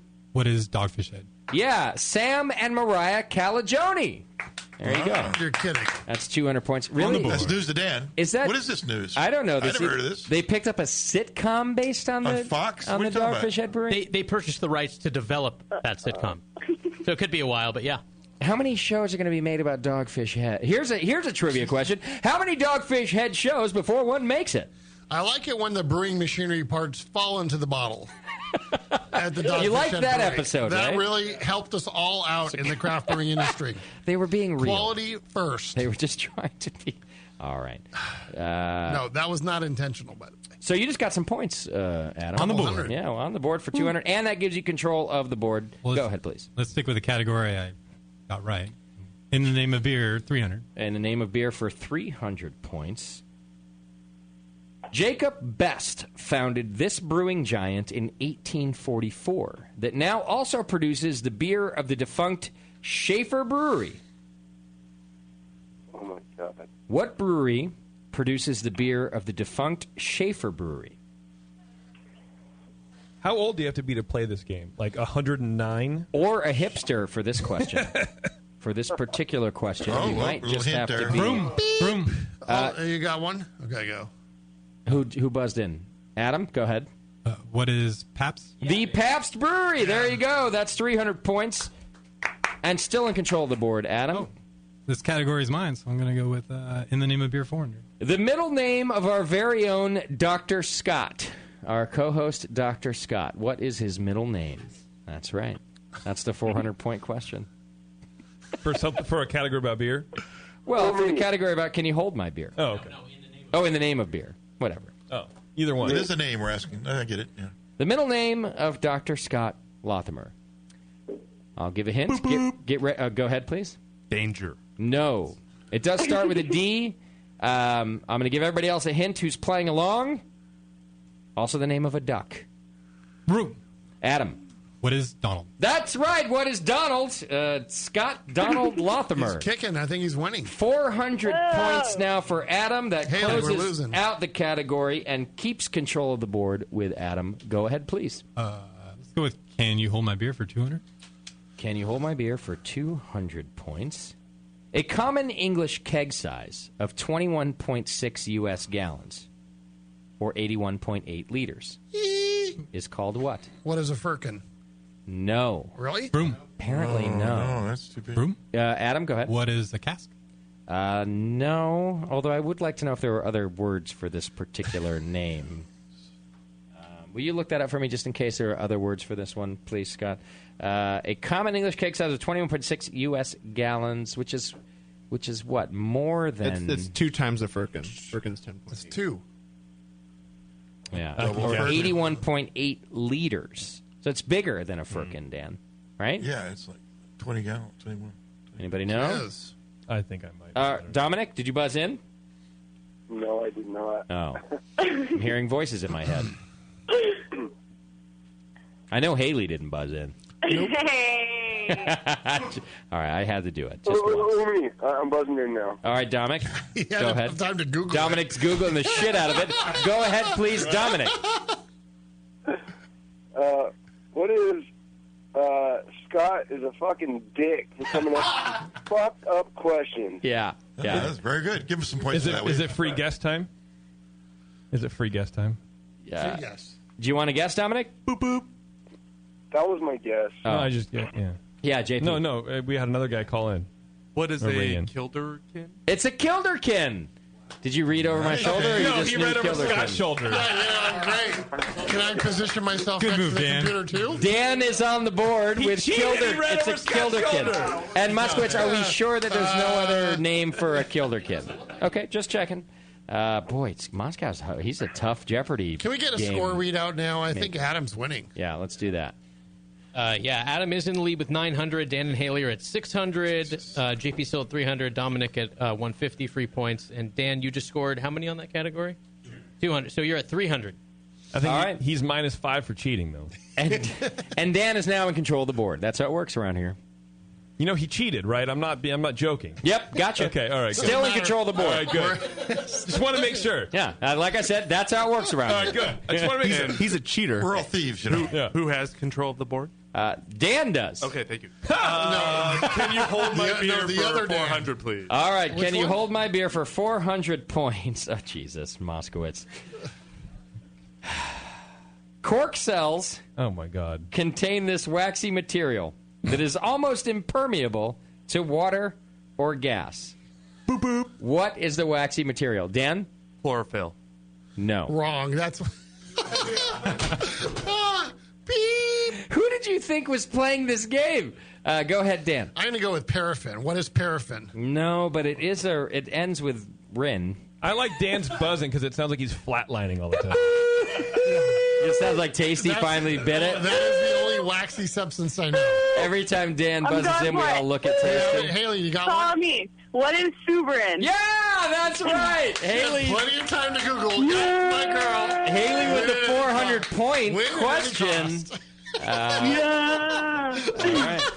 And that closes out the category, leaving, I believe, just one category, those crazy foreigners. Am I right on that? Do we have everything else crossed out? I would like to point out that Haley has been cross-trained in the wine industry, so I spent a lot of time on corkage, and she also knows how to type in to Google.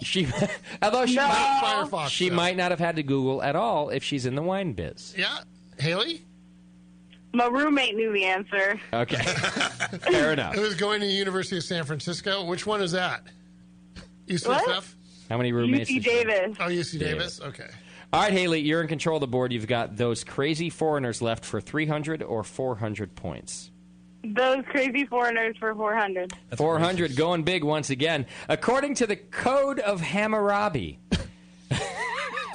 this was the punishment of those found guilty of overcharging customers for beer. They had to play this game. In case anybody doesn't remember, I mean, just in case, Hammurabi was the 6th king of Mesopotamia in 1750 BC. I got it confused with Joe Bobby, which was the 3rd sub-queen. Which was the bum outside the hop grenade last night. I forgot. This was in Professor Bamforth's book. Okay, which Of course. Charlie would know. Yeah. According to the Code of Hammurabi, this was the punishment for those found guilty of overcharging customers for beer, which, by the way, should be a crime, I do feel. Yeah. Well, go to Ool and tell him that. Dan was in. What is bukkake? What? Winner. Wow, standing slow clap from JP and Beardy. Not the answer. No, sorry. That was not the punishment. Can we get a clue? Yeah. That's my daughter. It has to do with large amounts of water. And Jews. Oh. Haley. What is waterlogging? No. Broom. Adam? What is drowning? Drowning, that's right. That is waterlogging. You were to be drowned. What is waterlogging? No, waterlogging is just when they throw it in your face a lot. No, that's waterboarding. Boarding. Well, do you waterlogging doesn't even exist. Waterlogging is when your body is sitting in a bathtub and it starts to shrivel up. That's waterlogging. I was thinking it's what you do at the brewery when you write down what the water content is. You're logging the... When we do interviews for NBC on the drought. That's waterlogging. Wow, that's 400 points for Adam. Adam just took it. Yeah. Giving him control of the board for the very final question. Well, I guess I'll take don't crazy foreigners. Wait, don't hints get you like half the amount of points? No. I think they should. Don't hate. Dan, how long have you been playing this game? You know it's not fair. Well, giving hints has never been part of it. It's always been part of it. Especially when Moskowitz creates the games. I do not recall that. All right. For 300 points, it's also the Daily Double. That's right. Do that one more time. That's what it sounds like, right? It's pretty much like it. Hey, game on. Get the Google going. All right, that means it's worth 600 points. And this is anybody's game. Dan and Haley at 1,000, Dan at 700, Adam at 900. Wow, everybody's game here. I just got 400 points. Plus, we still get to play Final Jeopardy. All right. It is legal in this country to consume beer under certain circumstances, starting at age 5. Oh. In this country, you can consume beer starting at age 5 under some circumstances. Boom. Adam? What is Germany? No. No. Haley's like, I was there when I was 5. Dominic, would you like to try? I haven't heard from you in a minute. Sure. What is... I'll give you a hint. Oh, no. No hints yet. Wait until he gets it wrong. All right. Did you already give an answer? No, I did not. I did not, Justin. I did not give an answer. We've mentioned this country in today's game. It's been mentioned? What is Ireland? It is not. It is not Ireland. I'm sorry, which we have not mentioned in today's game. Oh no, we mentioned Guinness, I guess, but we didn't mention the company specifically. Country. Go ahead. Where is Belgium? It is not Belgium. We never mentioned Belgium We today did either, not. which means the brain cells are fading all around. Yes, we're Not all just- doing not just with poorly, Dan. and we haven't even started the Stiefel Challenge yet. No. I'm trying to. I'll give my. Go ahead, Dan. I mean, the only country left, I think, is England. It's England! Thank God somebody's paying attention. It's deductive reasoning. That's 600 points for the Gordons. Yeah.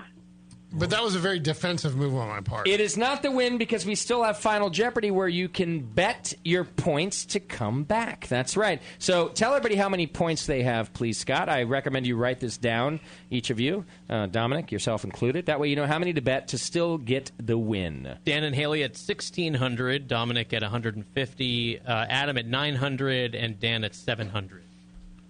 Okay. All right. Are you ready for Final Jeopardy, folks? What's the category? Dan is saying 1,300. How do we do? The category is ingredients. Oh, darn it.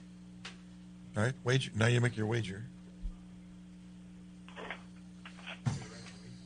Gonna bet it all, Dan? The question. I know. I only need to bet 200.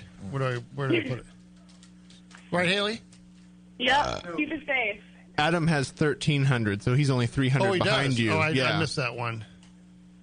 Oh, no. You all also have to write down your wager and hand it to Scott. Haley, would you write it down, please? Your answer, Hand it to Scott. your answer, and your wager all go on these pieces of paper. It's Do very we hear high-tech the here. question first before we wage? Yeah. Yes. Oh, that's kind of nice. Why not? Vanessa, Haley, write it Tiffany. down. No, you hear. You wager first, I think, and then you hear the question, right? No? No. I thought they just know You ingredients. hear the question, and then you wager with your answer. I think. No, you wager points with just ingredients is the category. Yeah. Then you hear the question, then you write your answer down. Right. So you kind of like, I'm good at this category. I'll bet it all. Or I'm terrible. All right, I'll go bet with zero. that. Ingredients is the category. Write down your wager. Okay. Is it time to bring up that the chat room exploded on the Alchemist question as totally false? That they brew other beers, right? Yeah, there's people that are telling me that they're making 3 beers at the moment. They have all 3 cans in the basement, and they're also in Vermont, not Virginia. That's what I thought. I thought they were a New England brewery, but I was like, well, Moscow has the internet. So Virginia? The question, I think it was maybe more for Jay, because I think he maybe read it wrong, but I don't know. Well, let me see. I read a Virginia brewery Then that is on currently me, but- producing only one type of craft beer. Then that is on me. But the website does say the first sentence. The Alchemist is a small family-run brewery specializing in fresh, unfiltered IPA. We are currently focused on brewing one beer perfectly. Heady Topper, an American double IPA. But if you click on, say, their beer list, for example, do they list other beers that they produce? It doesn't even have a beer list. It says home, buy, merch, blog, cart, brewery close to the public. There's no beer list. Okay. So I don't know. I don't know. I'm just giving you up-to-date Still, information. the question was wrong. Yeah, the state was wrong. That's on me. Forgive me. God damn it. Beer Jeopardy. See, this is Dan. This is why we never do Beer Jeopardy anymore. Well, you know what? Except We're when going you to have to come in here. Firefox that company right now. We might have to. Don't we have to show what we're wagering right now? Yeah, just hand give him it- over to Scott. Hand him over to Scott. He'll tell us who is doing what. Probably write your names on the wager so he knows what my number. writing is very unique. Dan and Haley. All right, we're getting it all down here. And then I'll use this for writing the answer. Yes. Yeah. That'll work. Just read it. You want an iPad or something? I prefer.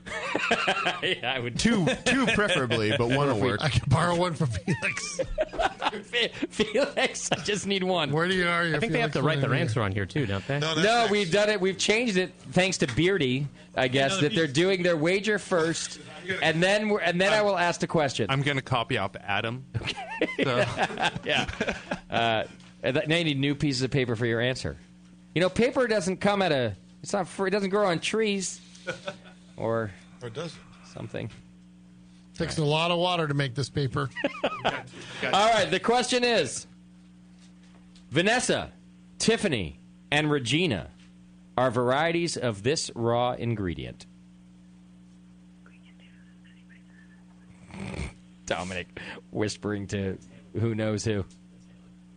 Oh, was it Haley? Whistling to her roommate.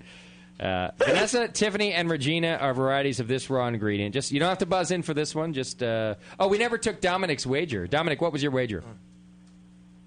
153 points, please. 153 points. There you go. Thank you, Dominic. I like Dominic's. He's fair. He's balanced. He's Fox News. Does he have 153 points to wager? I think so. Haley, did you look this one up already? No, I don't think I can participate because you have to write it down. Well, we know you're writing, so just hand it to your friend that's looking up on the web. Yeah, and then we'll trust her. Yeah, you can text it to him. That's all. It'll be fine. Hey, Yeah. people. Hey. All right, we're going to start with Dan Gordon. He's written down the answer right here. Vanessa, Tiffany, and Regina are varieties of this raw ingredient. How much did the Dan wager? 1,100. 1,100 points. This could be it. Ooh. Dan and Haley have answered barley. That is correct. It is a form of winter barley. May I comment on that? How I deduced the answer. You may. Regina, Saskatchewan is one of the greater growing areas. Not Regina? No, it's Regina. Thank you. I like that one, though. Alberta is the best source for barley in Canada. But okay. Not Alberta? No. Okay. No. Canada? Yeah. But that's how I was able to figure it out. I've never heard, by the way, of Tiffany Okay. or whatever the other one was Well, called. sometimes deduction is all you need. Hey. All right, let's go to the other Dan. How much did the other Dan wager? 0 points. And his answer was yeast. Good thing you wagered nothing. I am familiar from yeast from those different varieties. What are our point totals for Dan and other Dan? I love that one, by the way. Dan finishes at 700, and Dan and Haley are at 2,700, and Adam only bet 500, so even if he's right, he cannot catch up. Adam, what did you answer? Oh, I guessed hops. Hops. Our winner, the Gordons, ladies and gentlemen. But Bob, who are we playing for? Yay. You're playing for one of the people that I hung up on. You're playing for Andres in Merced. Andres in Merced, you're our winner tonight. And anyone from Merced deserves to win something. That's right. So I think one of those clocks has his name on it. We'll send a clock out and maybe even a stiefel. How about that? Oh, we'll do he'd be a clock, double winner. a clock and a stiefel. Yeah. And the rest of you, thank you for playing. Thank you so much. It was a great game, I felt. Albeit extremely difficult. Haley, thank you. Thank you. You did great, hey? You did great. Thanks. And your indoctrination into the Gordon Biersch / Brewing Network world is complete. Thank you. All right. Thanks, Haley. Cheers. And just to remind everybody that this is not rigged, I lost last time. That's true. Yeah. And maybe even the time before. I think you've lost a couple times. I think so, on Stump the Brewer I lost big. Oh, that's true. Yeah. Mm-hmm. Dominic, thank you also for playing along. I appreciate it. Yeah, I was here.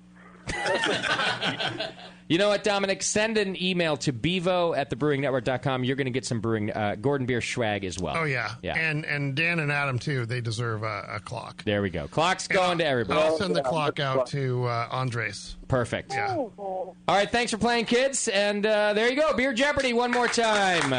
What a great... I love that.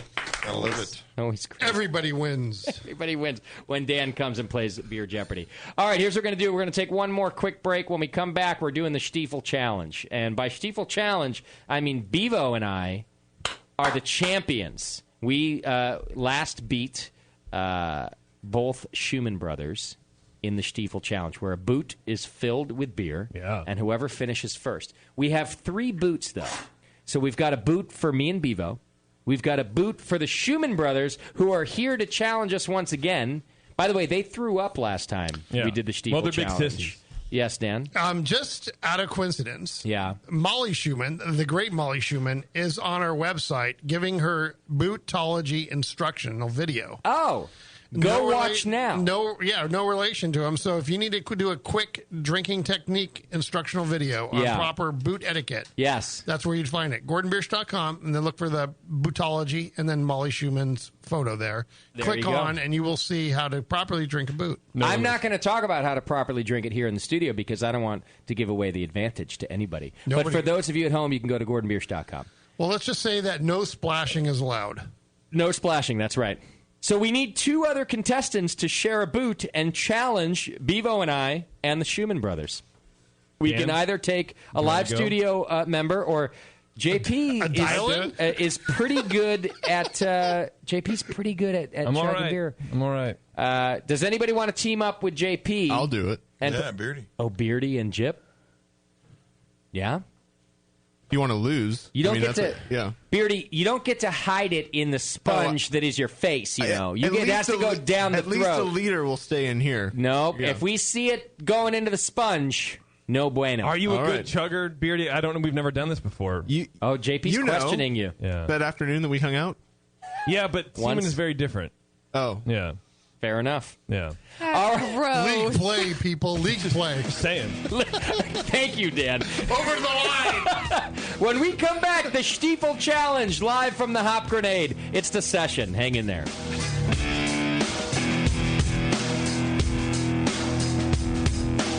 You're listening to the Brewcasters. On the Brewing Network.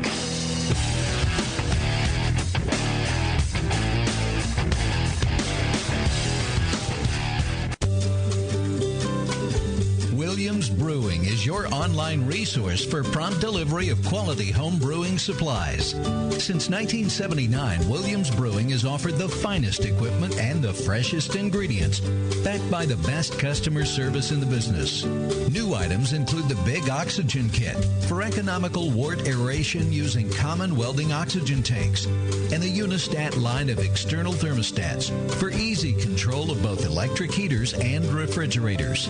In addition, they've just mashed their new oatmeal stout malt extract, so you can make those tasty winter oatmeal stouts and porters without mashing. Go to williamsbrewing.com today and browse their vast selection. That's williamsbrewing.com. Orders placed by 4 p.m. Pacific Time weekdays ship the same day. Brewing is easy. The Williams way. The 21st Amendment. Watch out! Do you like beer? They make beer. Watch out! Do you like friends and fun?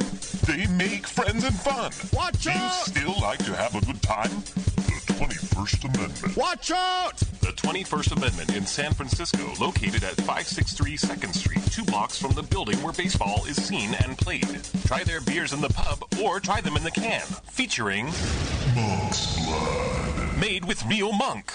Watch out! So why not have the best time of your life? Go to the 21A and Sean O'Sullivan will personally greet you with a can of Monk's Blood. The 21st Amendment. Watch out! This advertisement is not in any way affiliated nor associated with the 21st Amendment Bar and Pub, nor its subsidiaries or affiliates. This telecast is not copywritten by the 21st Amendment for the private use of the Brewing Network. Any use of this telecast without Jamil Zainashev's consent is prohibited. Suck a J.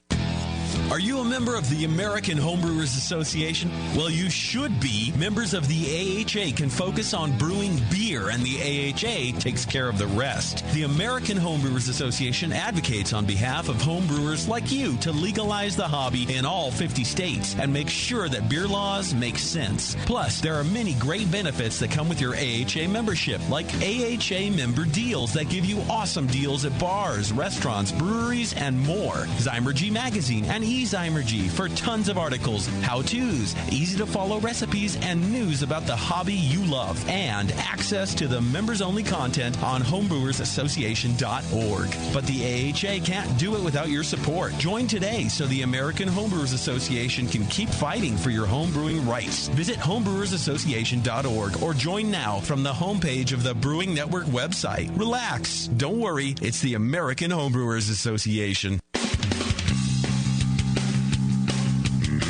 Hey, my brewing brothers and sisters. This is Jamel Zainashev, and I want to tell you about Heretic Evil Twin. You might be familiar with my homebrew recipe, which uses massive late hopping to create a balance between the malty sweet and the hoppy bitter, along with an outrageous malt and hop character. I wanted a beer with the same bold hop and malt character, so we played around with the homebrew recipe until we were able to make a great commercial version, too. We've created a beer rich in malt character, full of caramel, toast, biscuit, and an ever so subtle roast note. On top of that, we piled in an insane amount of Citra and Columbus hops at the end of the boil, as well as in dry hopping. This damn-the-cost approach to hopping gives Heretic's Evil Twin a great blast of citrus and tropical fruit that can't be matched by any other hop. The result is a bold, malty, hoppy, but easy-drinking beer. This is our top seller, our flagship beer, and I couldn't be prouder of it. Cheers. To find Heretic beers near you, click on Find Some at hereticbrewing.com. Hey, dude, you know what beer this is? No, all the labels are falling off. Yeah, or the ink is run. Well, if it's a pale ale, you're good, but stay away from the quote-unquote Belgian. Oh, man, this guy needs to get some grog tags.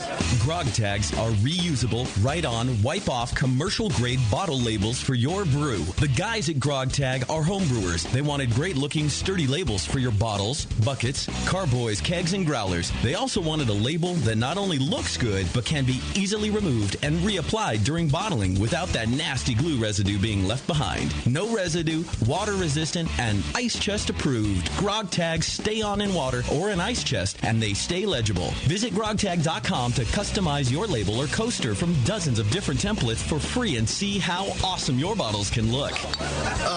It's that pseudo-Belgian. Yeah, we're getting him some grog tags, dude. Grog Tag. At least your beer will look good. grogtag.com.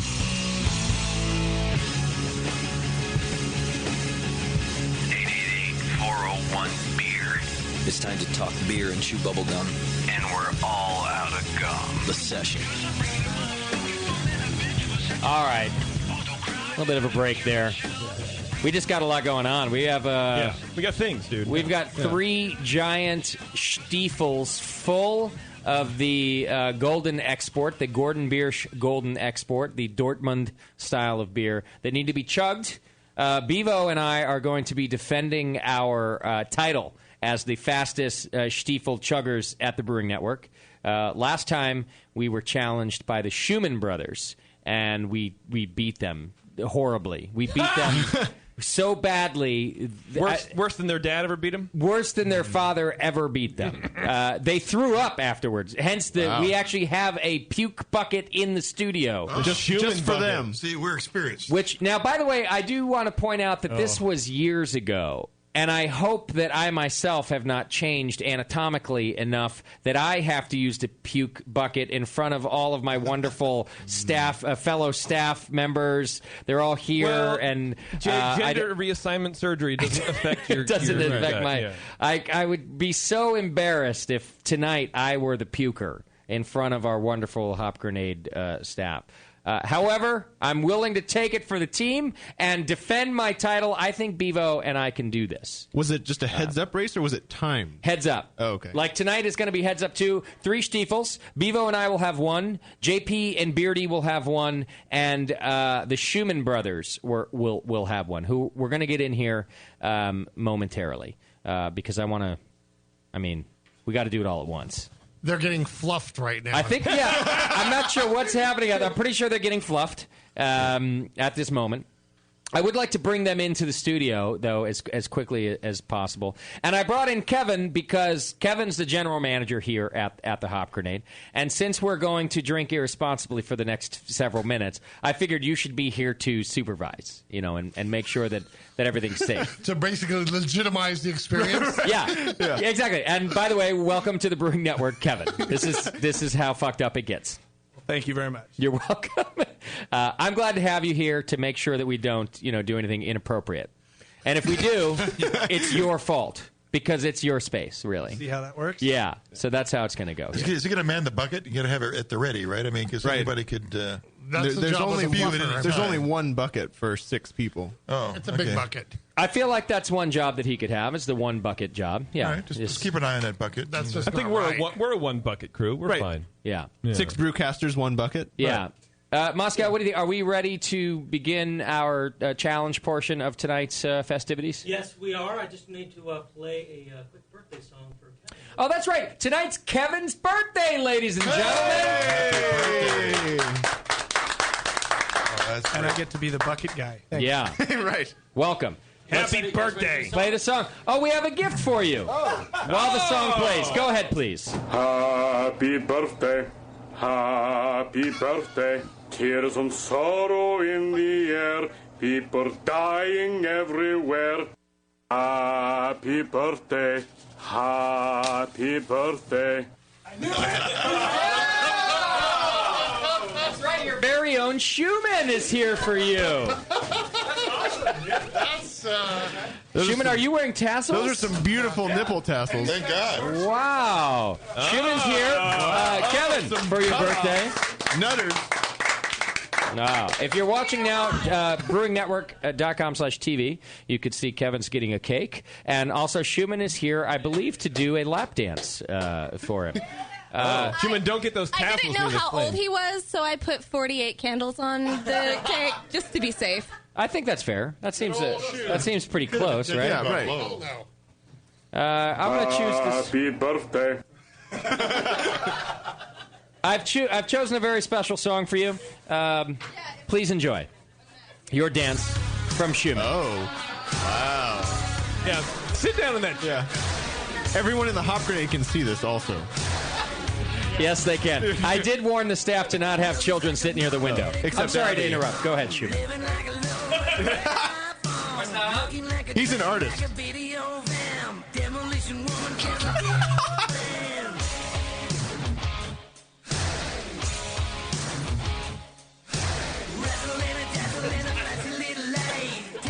It's really disgusting, Schumann. I don't even know why we're doing this as part of the live studio audience, but Kevin seems to be enjoying it. Schumann, you're really good at whatever it is you're doing, which I'm pretty sure is dancing. That's right, folks. With a live studio audience. You're welcome. Thank you, Schumann.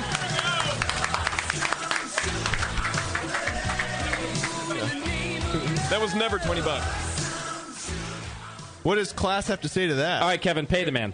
That's $60 a song, and then clean up after yourself. No, Kevin's just walking out, leaving. He's like, "That's enough. That was enough. I'm done." I'm so out of here. Gotta hide your boner. Do you have some entrance music for the Stiefel competition? You must have a good song for that. Oh, shit. I can hum one. Yeah, if you could just hum. There we go. There you go. Bum, bum, bum, bum, bum, bum, bum. I might even be able to play that one for you. Maybe. Thus sprach Zarathustra. Let's hand out the Stiefels to our contestants, please. Beardy, come over here, buddy. Your corner? Yeah.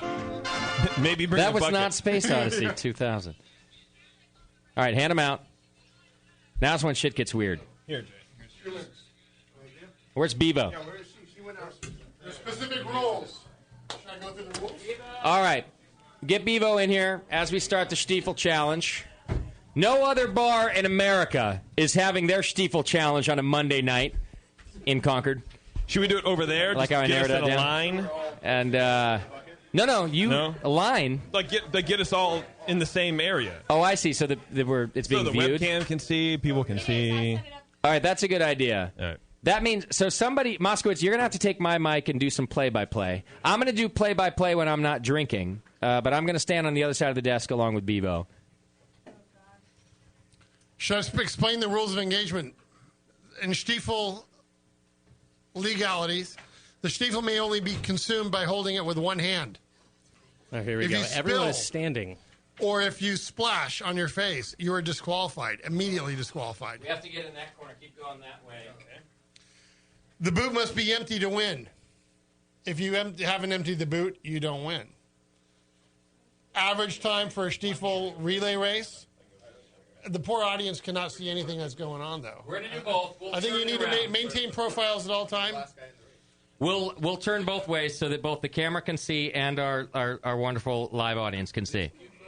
I want to know, actually, all right, we can't hear you, those of you that are outside in our bar, we can't hear you. So by show of hands, I want to know who you have your money on. All right, so I'll go through the teams first. It's me and Bevo, and then it's no hands yet, and then it's the Schumann brothers, right? Good old Schu. And then it's JP and Beardy. Okay, so now by show of hands, who do you think is going to win? JP and Beardy.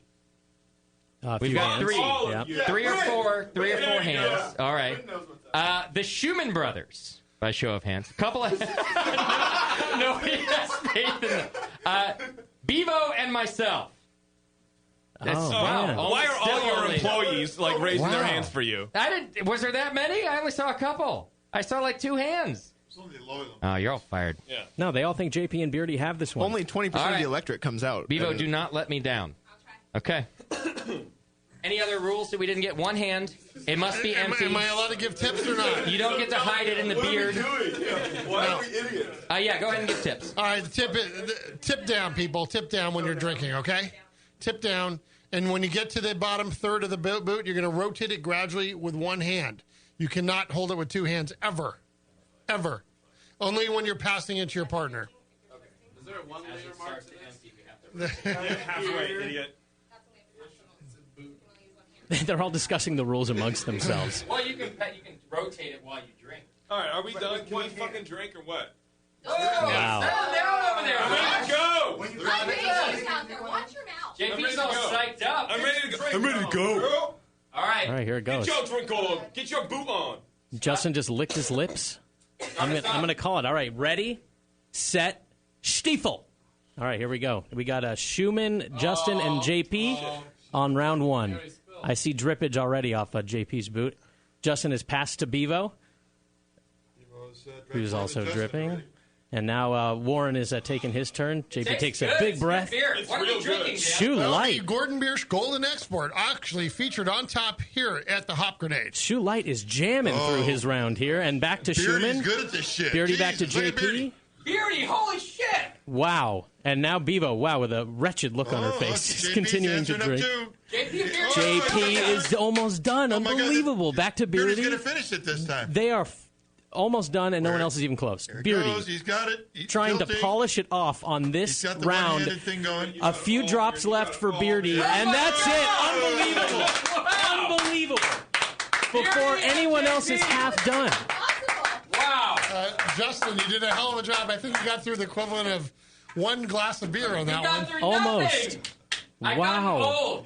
This was a runaway. I've gotten old, and you two have gotten really drunk. That was amazing. That was unreal.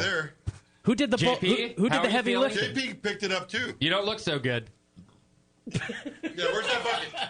Oh, no, I'm good. I'm just burping up. Remember, if you throw up, it doesn't count. Beardy, you don't look good either. Oh, my I want to say God. Beardy took most of it. Beardy turned white. Beardy is pale as a ghost. Beardy's about, look at him. Holy crap. Are you going to He's not puke, doing Beardy? well. Well, here, hold it. I don't want to By hold the way, it the for you. competition is still on if one of them throws absolutely. up in the next couple Beardy, minutes. keep it together, buddy. Beardy, I want you to Beardy's together. not feeling so good. I want you to together. think of a large steak and Shut up, stop. No, like Stop. a really juicy meat. And the Schumans, look at the Schumans keep going. They're back in the And action. Schumann has been drinking this whole time like a genius. There's no beer, though. It's food. Oh, no. Oh, Jesus. You almost made me puke with that. Nope. Yeah, get it. Now I want you to think of a warm pork sandwich served in a dirty ashtray. If it's food only, they're still winners. Horrible. That's the definition. Bevo back to Justin, and Schumann still chugging. Schumann in the lead, a good lead. You got to make up some ground, Bevo and Justin. Oh. Yeah, we're really not doing very well. What's food? Wow, JP, that was Bevo's such a making good her way win, through too. it, You though. were so close. We got just a little bit left here for Shoe Light. This Just is right a about little. where the Schumann brothers puked last time, so Neither of I'm them just look gonna. so good. The turtle wins the race. Is that how the saying goes? The turtle ends up soup, I think is how it goes. We got about 2 fingers left for Schumann here. Shoe Light making faces. Oh, he's going for it. He's going for it. He's not doing it right, but he's going for it. Oh, almost. Schumann working through the last of it here. That's Oh, there's still a drop There's a in there. little bit Beeve, we left still here. got this. Beeve is There's still a little bit to powering through go. it. Shoe Light's- Bevo hiccuped. Shoe Light's just teasing us now with the last drop. Shoe Light is going for the last couple sips. Justin. The last couple sips. We and should there have it kept. is. I should have kept going during the wait for Beardy to puke. That's it. Shoe Light just finished. Let's just wait a second. The Shoe Brothers. This was I would about the continue, time. Justin, I would continue just so that you have a leadway. Because if you have to sprint it, man. Beardy is showing his puke to everybody, trying to get them to puke. Bevo, there's still a chance, especially with Shoe Light standing next to the puke bucket. Both the Schumans look all right. They actually look far better. I have never seen Beardy look so green Never and seen a redhead look so green. It was gnarly. Like he just color drained from. Like he was going to die in an instant. You looked horrible. Actually, unless they puke, then you want to have a complete boot. That's he looks right. a lot better now. I say we finish it because if they puke have to between finish now and when we finish, Bevo's working. Shoe Light's just burping. Working through Damn it. it. Look in the bucket again. Light, look in the bucket. It's not working. Oh. All right. When did you eat? Justin's going at it Great now. job.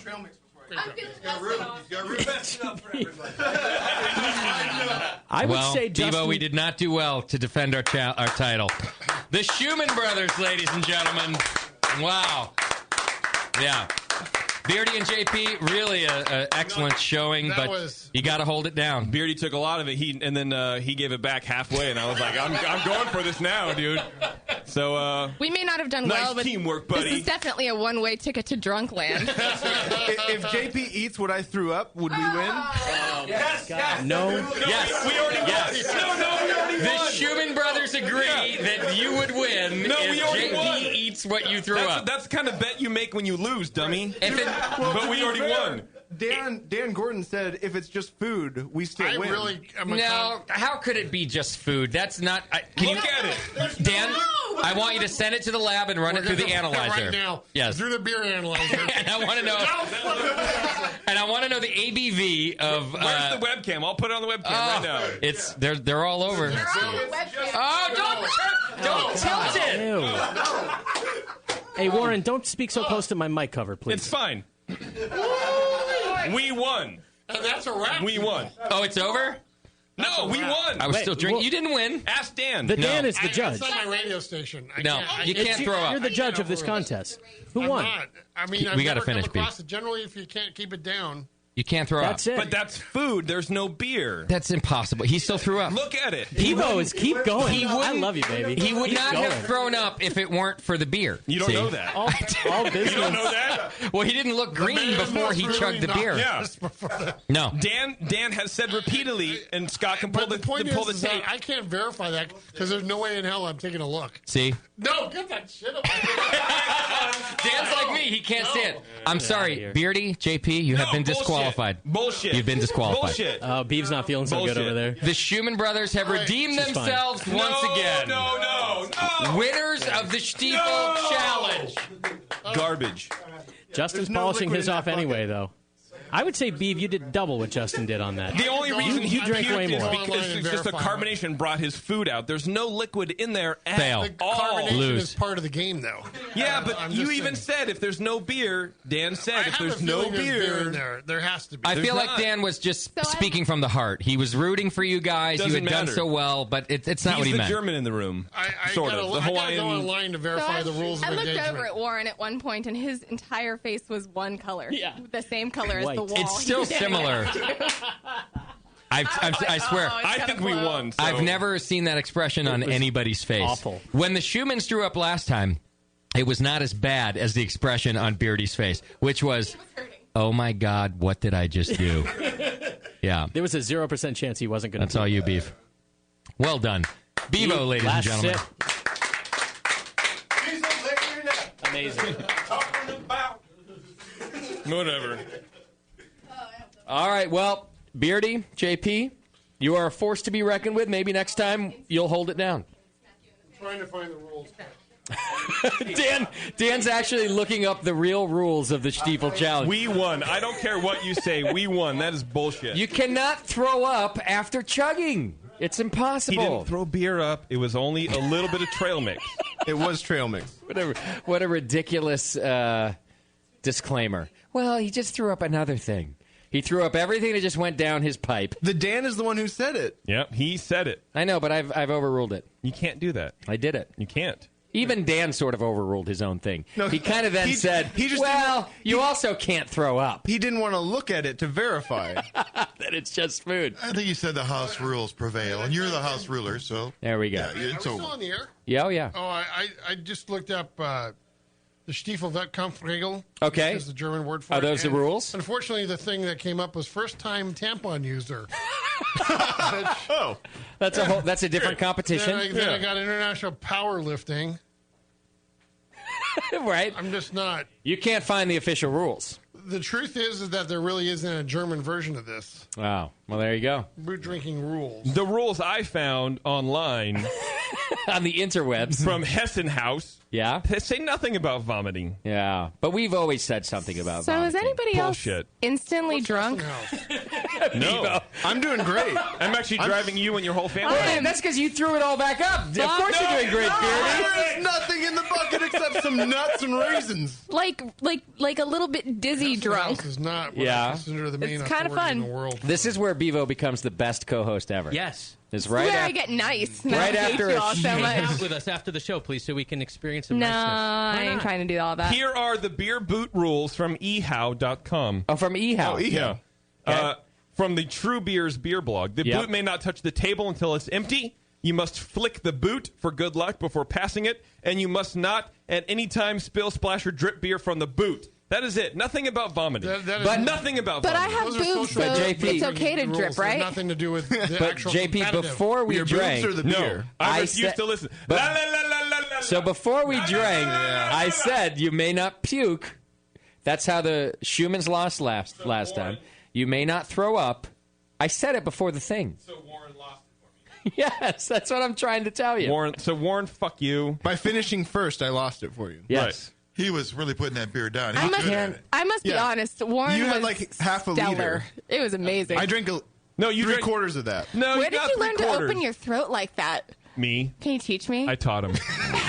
Bevo, you'll never need that. You'll never need that skill. But I just want to point out that Sam's going to have to get as soon as Bevo just said that, Tasty looked up at me like an angel had entered the room and said the most wonderful thing It was ever. the most responsive he's been on the show since 2009. With my throat like Dan Gordon, my camera is currently pointed at your crotch. She's not joking. Yeah, why don't you have a seat, man? I'm still doing. Just trying to find Have the a rules. seat. All right, we're about done here. That's it. Yes. The Stiefel challenge we had to get through. Warren and JP won. We've given away our prizes By a landslide. The Schumann brothers have redeemed themselves. The chat room is on our side, by the way. All right. Great. Couple of things I got to get through. The chat room also thinks I'm amazing.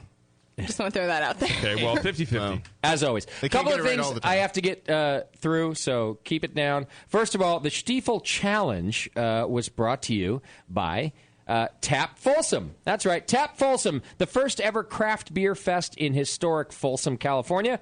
It's Friday, August 15th from 6 to 10 p.m. 25 breweries for $25, unlimited tasting, variety of food trucks and live music. After parties at favorite Folsom spots, which is cool. Folsom has a rad downtown. Absolutely. So you can go check out some good craft beer specials and live entertainment. You can go to tapfolsom.com. Our wonderful Stiefel Challenge was brought to you by Tap Folsom. Also, I want to let you know about the Siebel Institute of Technology brewing program. They're giving away a free class. So if you're into learning about beer, you can go to the Siebel Institute for free. On September 26th, the Siebel Institute of Technology will conduct a drawing in which they'll choose 3 lucky winners to receive a fully paid tuition in the amazing web-based course that they do. Top prize will be a paid tuition to the WBA Associate Program in Brewing Technology, giving one lucky student the ability to participate in an advanced level brewing tech program. There's no charge to enter. All you have to do is make sure you're signed up to receive our Siebel Institute newsletter. Can you tell that I'm just reading as fast as I can before because once the beer kicks in, I won't even be able to finish this paragraph. So I'm You're gonna be before me. the beer. Sign up for the newsletter before September 26th. That's the draw date. Along with a chance to win one of these valuable courses, you'll receive updates about Siebel Institute events, services, and products, including the wide range of workshops, courses, and programs. Go to SiebelInstitute.com, sign up for the newsletter. You could win a chance. You could win a... Fuck it. It's too late. It hit right at the end. Yeah. It hit at the end. Why are these words moving? You can win a Siebel Institute class. You can win the Siebel Institute. You could be a beer. The entire Siebel Institute. You can actually... Enter to win the entire It beer. happened right at that moment. It was just it's right then. If you put your glasses on, would it help? No. It was like No. a flip switch. Oh, yeah. A flip switch. A flip switch. You know the switches you flip. Bevo's an idiot. All right, I'm going to put on my sober glasses. Yeah, that All right, and finally, our wonderful sponsor, AdamandEve.com. You can go to Adam and Eve. That's right. Oh. Dan's favorite commercial that we do. He's And by smiling. favorite, I mean he always is like, Jesus, did you just do that to me? Did you really do that? Yeah. That's right. You can go to AdamandEve.com, and for a limited time, you get 50% off just about any one item. You also get 3 free adult DVDs. From categories such as Bevo. Butt sex. Hey, Sam. Sam, you're going to have a nice night. You're welcome, sir. You are welcome. I'll teach her the throat thing for you, Sam. Beardy, what other categories are there? Throat thing. Deep throat. Thank It's you. a family act. Moskowitz? Pregnant. Like what Bevo's going to be after. Wow. That is a category, isn't it? Yeah. Tasty? Redheads. Redheads. Oh, I love Lovely. Sorry. Okay. JP? I don't know. Cheaters, Porn. maybe? Cheater. People who cheat and can keep it a secret. I That was no a idea. TV show. Dan, you want to throw a I category? can't do a category. I have a daughter listening. Fair enough. Fair enough. German. That's fair. There you go. That's fine. German. There you go. Right. Scat. AdamandEve.com. I'm the scat man. Go to AdamandEve.com right now. Use coupon code BNARMY. That's BNARMY. You get all those deals plus free shipping and a free gift. Okay. I have fulfilled all of my sponsor obligations. I have drank a Stiefel. We have played Beer Jeopardy. The only thing we haven't done is name the studio. Yeah. That's right. And we have Twitter game. And Twitter game. Depressing. Don't seem so depressed. So depressing. Throw the fucking coaster at you. And Twitter game. And Twitter. And Robin Williams. What are we going to name the studio? I'm still torn. We do Twitter game first. Somebody wrote in the hop hole is what we should name it. The whole cone. I don't know. This got slipped under the door. The lupulin gland. Yeah. Why don't we just name it? I mean, you've got Studio D, Studio Double D. Why don't you just name it Studio Boob? Studio, I'm super horny. Because we like to name it after Dan, and I feel like that's not good. We're calling Dan a boob. Studio Super Handsome. Can we do it Studio G? We've had A, D, Double D, G. We all grow up at some point in time.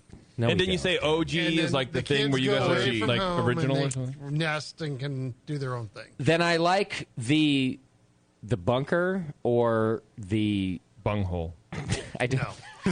I sent you one that came through from Lulu Gumshoe that tied into our army. The Grenade theme. Factory might be What a is good it, one, B? too. I don't We remember, got a lot of good and ones. I can't look back because my computer crapped. I don't even know what you're talking about right I don't now. either. Was it just but I solids sent or it, was it and it was liquids? from Lulu Gumshoe. Lulu Gumhole? I don't have it. Yes, you do. I don't have it. Lulu, what is it? Yeah, that was Send on in the chat. That was Oh, here on it the is. list. No, I don't have it. The command center. That's pretty good. Studio Robin Williams, that'd be good too. Right. R.I.P. It has to go. It has to be Studio something. Mork from Work Memorial. Nanu, nanu, nanu, nanu. Studio Nanu, nanu. Yeah, nanu, nanu. I'm not going to name it after Robin Williams. Dan's here. Oh, yeah, that's right. Oh. Dan's here. I was thinking of Studio P, but like P-E-E. For Is it Petros. plumbing? That's a pretty good For one. the plumbing. Studio so we can hear Petros. the. I love it. Studio Dunkless. Oh, Studio Dunk. Or Dunkles. However you want to say Let's it. go back to Studio D for Dunkless Dunkles. Right. So it's Studio D? You guys, I don't you don't know, have man. to feel obligated here. I really wanted you to fly Expand away. Are you releasing us, Dan? If you love something, you have to set it free. Are you releasing us like Aladdin did Genie? Way to tie it into Too Robin soon. Williams. Yeah. Way Wait, to tie it the in. genie's dead. Dan's Pop releasing. Central's pretty good too. Dan, you don't want it to be Hop Central. I hate that. That's the worst thing I ever heard. I hate it too, dude. Yeah. Trust me. All right, we're not ready to name it. No, we're not at all. We're It not needs there to yet. feel It's good. ongoing. No, nothing's It obvious keeps yet. a reason for people to keep listening But for the I- next 10 years. I tell you, Yeah. I tell you, The one reason. You think this bar's going to last that long? I tell you what, when we find a name for it, we have to call Dan, and he has to approve it. Yes. Yeah. Yes, Okay. He's our consigliere. Okay. Yes. Very. He's that sour beer from the Rare Let's Barrel. call it the Rare Barrel. All right. What about Studio V? Blobber said for Studio B? June. That's Oh, I stupid. kind of like. I like Stevie. the concept of keeping this going for years. All right. I kind of like it. So too. here's what we'll do. We'll One day our consider the listeners will new be funny. studio christened by Dan Gordon, and when we find the name that we like, we'll run it by Dan, I'll be back. and yeah, exactly. All right, Dan. Great. Thank you. Oh, amazing. Seriously, once Yes. again. Yeah, Thank you. And that beer and that Stiefel was amazing. Yeah, it Thanks was. for coming in, Easily Dan. drinkable. The Yeah. golden export. The right temperature, was. too. Yeah. Wasn't it? Yeah, we let it warm I didn't just a vomit. little bit. You got I it. enjoyed it so much. yet. I made room. I kept the beer down, but I threw up my trail See, mix. you know what? And yeah.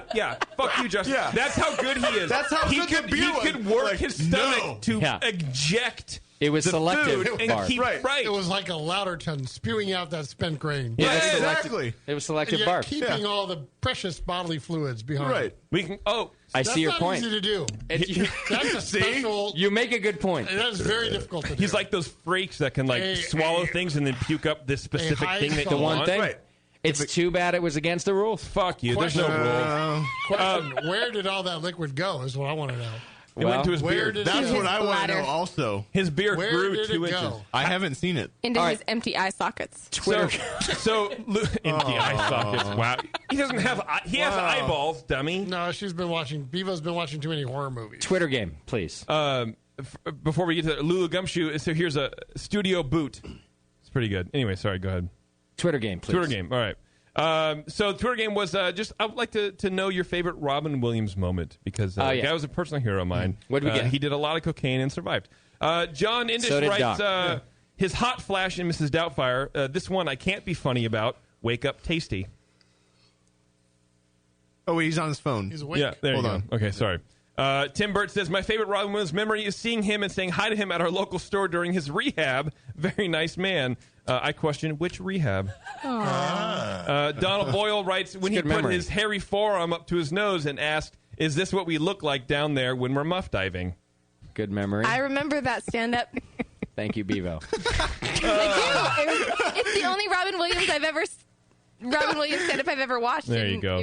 He perfectly demonstrated. Thank you, Bevo. Thank you. Lonnie Wimble says Mrs. Doubtfire with his drive-by fruiting, which I thought was pretty funny. Scott Shaker writes, staying up past my bedtime watching his HBO special. Yeah. Trying not to laugh too loud to get in trouble. Oh, touching. Yeah, that is touching. Sean Lewis says this scene in Good Morning Vietnam when he reluctantly does his act in front of the troops in the trucks. That was pretty good because he knew they were all going to die. As a radio guy, I cry every time. That's pretty good. Yeah. Blobberglop says, Robin on sex. Don't look down there. Don't do it. Don't look. It's just mechanics with fur. That's a funny moment. Bevo again raising her hand. Again, I remember that. Thank it was you. funny. And then you remember hearing him say that, or you remember looking down and seeing that happen? Saying it. Warren, inappropriate. Warren, who ate all the pie, says when he got Doc creepy in the movie 1 Hour Photo. Yes, Dan. I'm sorry, I'm just astounded. The word inappropriate and his broadcast. That was the line, apparently. Dan, there is a line. Dan, there's a I'm line? a lady. See, we do have a line. I don't know what it was, but we're crossing it. This is not nom, Dan. There are rules. I'm a delicate flower. Thank you. Right. Is that it? That's it. Tying the whole room together. Maybe there's no winner. I don't know. Maybe it's a dumb game. Who cares? I don't even know what planet I'm on. I don't even give a shit. Did you just read that off of a thing? No, right now I'm... JP just got drunk. I felt like you were reading that from a card. I think his hair kicked in just then. Right now I'm just looking to, who to loot Secrets of the Empire from. Right. All right. So I like the one with the arm and the thing And the from vagina. Bevo and the vagina and the... And the other thing. Oh, and the one where he gives the speech to the people in Good Morning Vietnam. Okay. All right. I think the Vietnam. That's real sad. The Good Morning? Vietnam was a war of good things. Anybody else want to say differently? I agree. All right, that's a good moment. That's All right, how there we're we go. remembering Robin Williams. Who won it? Let's see. Let me scroll all the way down because I'm Email real dumb. Bevo at thebrewingnetwork.com and I will send you something special. That was Sean Lewis. Sean Okay. Lewis, email me. There we go. All right, Dan, thank you, sir. Sorry about that. We're going to go eat some food. Oh, yeah. All right. Sorry about that. We're going to get out of here. The Dan has Chris in the studio. We got stuff to give away. We got beer to drink. Thanks, everybody, for hanging out. JP, take us away. Thank you to our show sponsor, More Beer. You can get absolutely everything you need to make great beer at home by going to morebeer.com. Dan Gordon from Gordon Biersch Brewery swung by and dedicated our new spot and gave us tons of Dunkless Dunkel's. Cheers to him and to his Stiefels. Follow JP on Twitter at Major Jip to learn all the things you never wanted to know about Disneyland and cats and Disneyland. For some good beer insight and homebrew info, follow Nate Smith at Nathan Homebrew and Mike McDowell at Tasty McD. Warren was hella blind today, yo. Production director on the session has been Pushy Jack. Today's show has been produced by Scott Moskowitz. JP was itching to do a Celestials run tonight. Bevo was about to cut a Chinese woman. And your host was Justin Crosley. Be sure to find the Brewing Network on Facebook, Twitter, and Instagram.